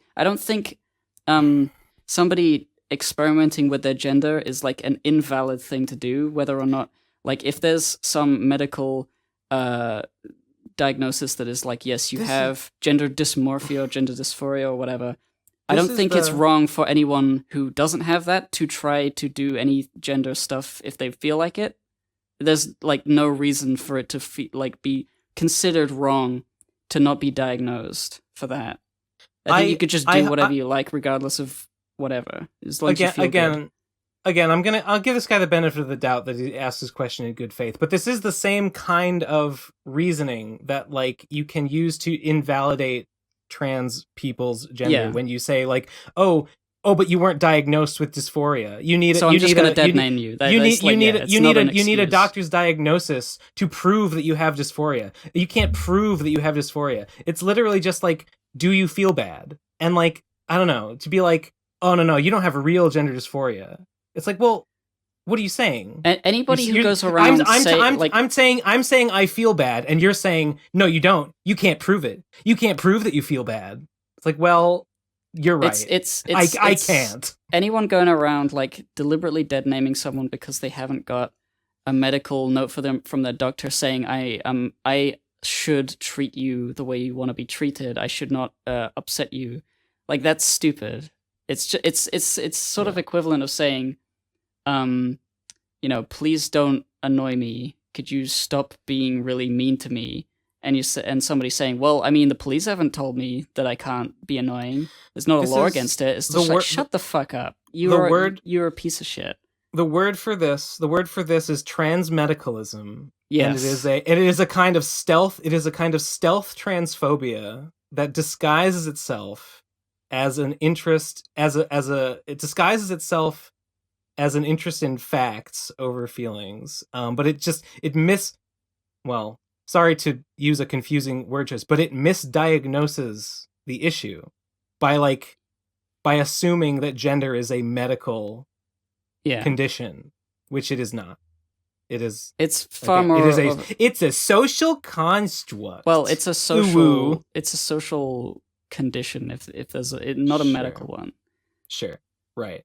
That's treat me, please, so that I don't feel terrible. Please don't bully me. Is not like something. Yeah. Please treat me with respect. Is not like something you can say.